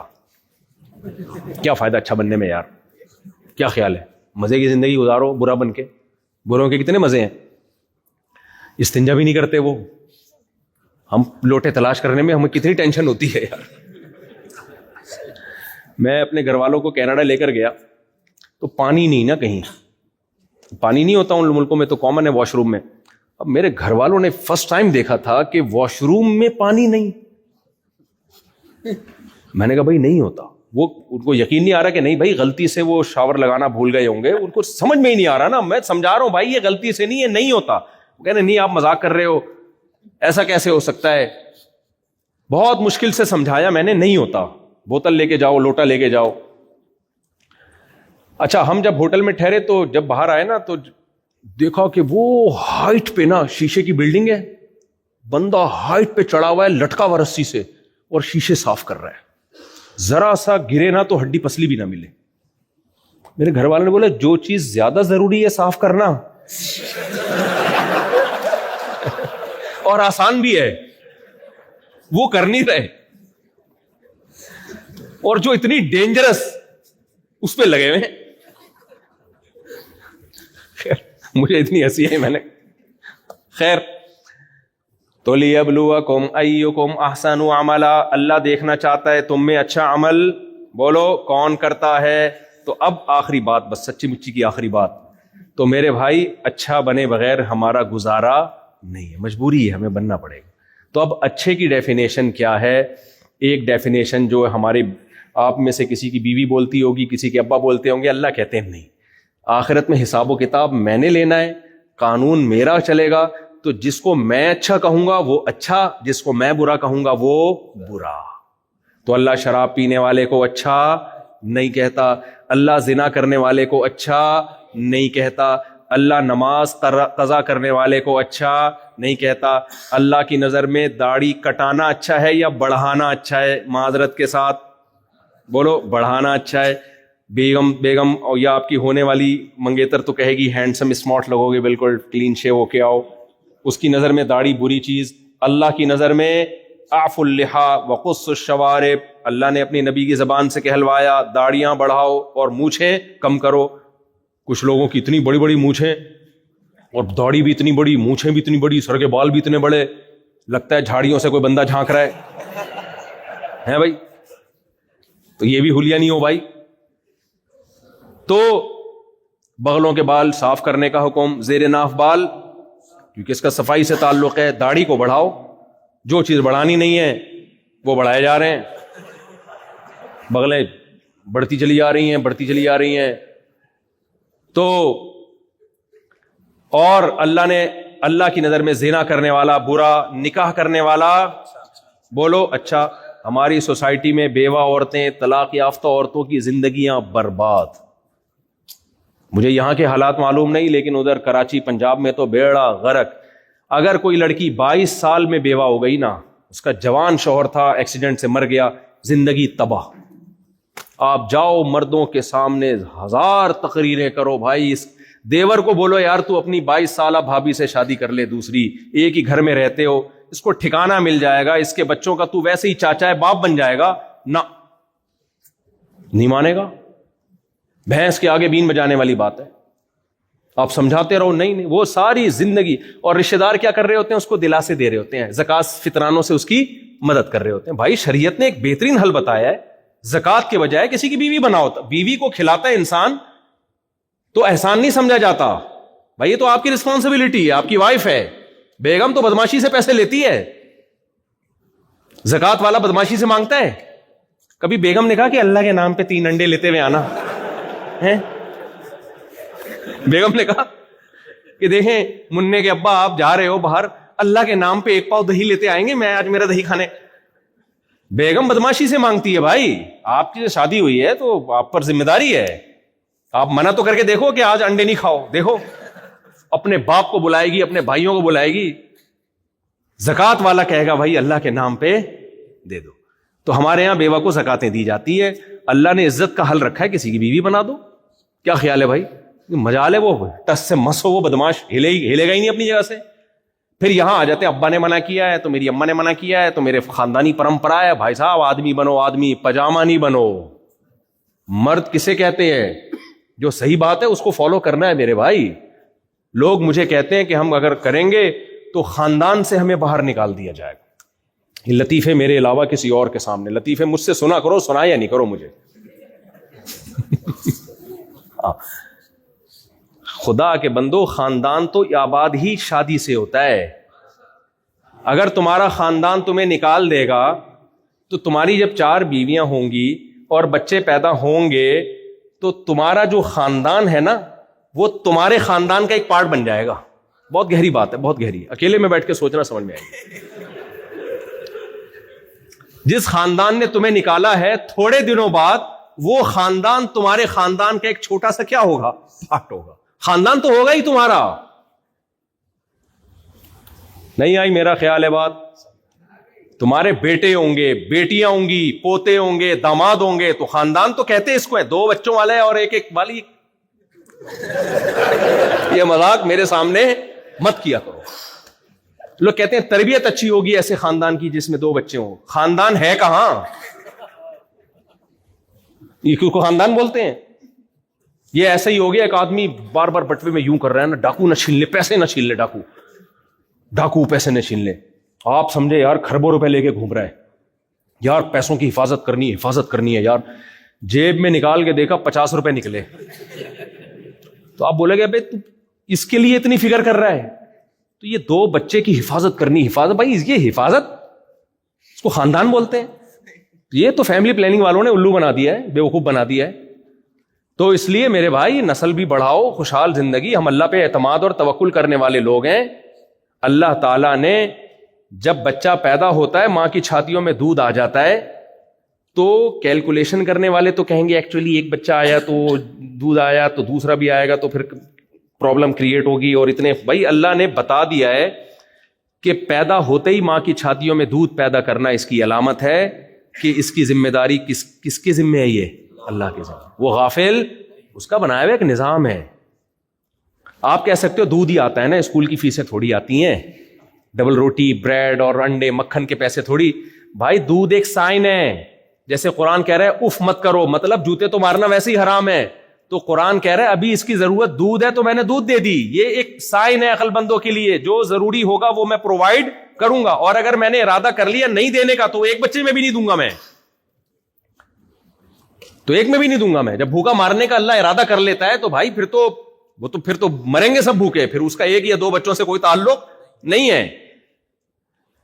تو خیر کہاں سے کہاں بات چلی گئی، بات کو سمیٹ کے بڑھتی چلی آ رہی ہے. تو میرے بھائی اللہ کی نظر میں نماز پڑھنے والا اچھا، چھوڑنے والا بولو برا. تو اس لیے اللہ کی نظر میں خاندان جوڑنے والا اچھا، توڑنے والا برا. غیر مسلموں کے ہاں فیملی سسٹم تباہ ہو گیا، چچا ماموں خالہ کا سیٹ اپ ہی نہیں ہے. اسلام میں میرے بھائی ابا بھی ہوتے ہیں، اماں بھی ہوتی ہیں، چچا بھی ہوتے ہیں، تایا بھی ہوتے ہیں، خالہ بھی ہوتی ہے، پھوپھیاں بھی ہوتی ہیں، بھتیجیاں بھی ہوتی ہیں، بھانجیاں بھی ہوتی ہیں، بہن بھی ہوتے ہیں، بھائی بھی ہوتے ہیں.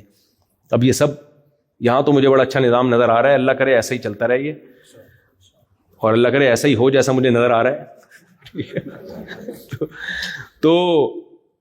تو اس لیے میرے بھائی ہمارے پاس اسلام کے علاوہ کامیابی کے لیے کوئی اور آپشن بولو نہیں, اس لیے مجبوری ہے ہماری اسلام پہ چلنا, کیونکہ اسلام کے علاوہ کسی کے پاس اچھے اور برے کا کوئی معیار ہی نہیں ہے. ہر ایک نے اپنا اپنا معیار بنایا ہوا ہے, اور شراب بھی پیتے ہیں پھر بھی بہت اچھے ہیں, چرس پی رہے ہیں پھر بھی کیا ہے بہت اچھے, ابا کو اولڈ ہاؤس میں جمع کرا رہے ہیں پھر بھی بہت اچھے. یہ والے ہم کو اچھے نہیں چاہیے, ہمیں اللہ کی نظر میں اچھا بننا ہے. تو اللہ کی نظر میں اچھا وہی ہوگا جو اسلام کو فالو کرے گا. ابھی رمضان بھی آنے والا ہے, تو آپ لوگ مسجدوں سے جڑیں, علماء سے جڑیں, تبلیغ والوں سے جڑیں. سمجھتے ہو گے نہیں سمجھتے؟ اور دوسری بات جو میں نے کہی کہ بھائی مدرسے بھی ماشاءاللہ بہت آباد ہیں, اللہ اور ترقیاں دے, لیکن جو مخیر لوگ ہیں, تاجر لوگ ہیں, جن کو اللہ نے مالی وسعت دی ہے, وہ اسکول بھی بنائیں, یونیورسٹیاں بھی بنائیں, اور اس میں کو ایجوکیشن سسٹم نہیں ہو, لڑکیوں کے لیے الگ, لڑکوں کے لیے الگ, اور وہ والا الگ نہ ہو جو سیاستدانوں کی تقریریں ہوتی ہیں. سیاستدان تقریر کر رہے تھے, آپ مجھے ووٹ دو, میں لڑکوں کے لیے الگ اسکول بناؤں گا, لڑکیوں کے لیے الگ. سیاستدانوں نے بنانا تو ہوتا نہیں, پھینک رہے ہوتے ہیں لمبی لمبی. آپ مجھے ووٹ دیں, میں مردوں کے لیے الگ ہاسپٹل بناؤں گا, خواتین کے لیے الگ. آپ مجھے ووٹ دیں, میں مردوں کے لیے الگ پارک بناؤں گا, خواتین کے لیے الگ. کسی نے کہا میٹرنٹی ہوم نہیں ہے ہمارے یہاں, زچہ و بچہ کے جو ہاسپٹل ہے, اس نے کہا آپ مجھے ووٹ دیں, میں خواتین کے لیے الگ اور مردوں کے لیے الگ. بنانے تو تھے نہیں, تو پھینکے جا رہا تھا. تو ایسا نہیں ہو کہ آپ بھی پھینکتے رہے, میں یہ کروں گا میں وہ کروں گا. جو مخیر حضرات ہیں, تاجر لوگ ہیں, وہ بھائی اسکول بنائیں, کالج بھی بنائیں, تاکہ اور اس میں تعلیم معیاری ہو, غیر مسلم بھی آ کے پڑھیں. اس میں ماحول کیا ہو, اسلامی ماحول, خاندانی ماحول ہو, جس میں اللہ سکھایا جاتا ہو. جامعۃ الرشید ہمارا ادارہ ہے جہاں سے میں فارغ ہوں. جامعۃ الرشید کا ایک ہدف ہے کہ بھائی جتنے دینی مدرسے ہیں 70% دین کی تعلیم کے ساتھ 30% دنیا کی تعلیم بھی ہو. بالکل ہی مولانا بالکل ہی فارغ نہ ہو دنیا سے. 70% دینی, 30% دنیا کی. اور جامعۃ الرشید کا یہ ویژن ہے کہ جو اسی طرح علماء یونیورسٹیاں بھی بنائیں. ہم نے غزالی یونیورسٹی بنائی جامعۃ الرشید نے کراچی میں, اس سے بہت مخالفت بھی ہو رہی ہے بعض لوگوں کی طرف سے, لیکن وہ بنائے جا رہے ہیں. یہاں مجھے کسی نے بتایا جمعیت کے جو حضرات ہیں کافی محنت کر رہے ہیں وہ بہت ساری چیزوں میں, تو لوگ ان کو سرکاری مولا, تو یہ ہمیں بھی وہاں تانے بہت ملتے ہیں. سرکاری لوگ ہیں, یہ بوٹ پالیشی ہیں, تو تانے ملتے رہیں گے. آپ نے کام کرنا ہے کس کے لیے؟ اللہ کے لیے. جو مخالفت کرنے والے وہ درباری بھی کہیں گے, سرکاری بھی کہیں گے, فلانا ملا. حالانکہ جو میرے شیخ مفتی عبد الرحیم صاحب جن سے میں بیعت ہوں, جو مفتی رشید احمد لدھیانوی رحمہ اللہ تعالیٰ کے خلیفہ, اور مفتی رشید احمد لدھیانوی خلیفہ تھے حضرت عبد الغنی پھول پوری رحمۃ اللہ علیہ کے, اور مولانا عبد الغنی پھول پوری رحمۃ اللہ علیہ خلیفہ تھے حضرت مولانا اشرف علی تھانوی رحمہ اللہ تعالیٰ کے. یہ سارے مضبوط سلسلہ ہی ہے, بہت خاندانی سلسلہ ہی ہے. تو ان میں کوئی درباری ملا نہیں ہے اس میں. تو لیکن آپ جب بھی کوئی کام کریں گے تو سرکاری بھی, اور بیچاروں نے نہ اپنی کوئی زمین بنائی, نہ کوئی پلاٹ بنایا, کچھ بھی نہیں ہے ان کے پاس. سرکاری لوگ ایسے تھوڑی کرتے ہیں یار. پھر وصیت کی ہوئی ہے میرے بچوں کا مدرسے کی انتظامیہ سے کوئی تعلق نہیں ہوگا, میرے بعد میرے بچے بھی محتمم نہیں بنیں گے. اتنا کچھ ثبوت کے بعد بھی کہیں ملتے ہوئے دیکھ لیں یہ سرکاری ہیں یہ درباری ہیں, تو یہ لوگ مخالفت کریں گے.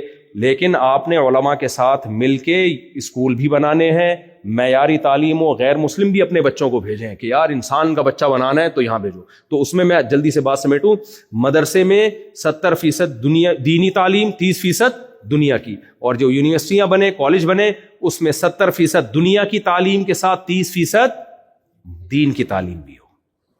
سمجھتے ہو گیا نہیں سمجھتے؟ تو یہ پلاننگ کرنی ہے, سمجھ رہے ہو؟ اللہ تعالیٰ ہم, اور میرا جو بیان انٹرنیٹ پہ بھی جائے گا تو امریکہ میں, کینیڈا میں بھی جو لوگ بیان سن رہے ہیں, جاپان میں بھی, وہ بھی یہ پالیسی اختیار کریں. بھائی ہم نے دنیا سے کٹنا تھوڑی ہے, اپنے بچوں کو ہم نے ان اداروں میں بھی بھیجنا ہے. اللہ تعالیٰ ہمیں سمجھنے کی, عمل کی توفیق عطا فرمائے. الحمدللہ رب العالمین والعاقبۃ للمتقین والصلاۃ والسلام علی رسول الکریم وعلی آلہ وصحبہ اجمعین. اللهم انا نسألك من خير ما سألك منه نبيك محمد صلى الله عليه وسلم ونعوذ بك من شر ما استعاذك منه نبيك محمد صلى الله عليه وسلم. انت المستعان وعليك البلاغ ولا حول ولا قوة الا بالله. صلى الله تعالى على خير خلقه محمد وعلى آله وصحبه اجمعين.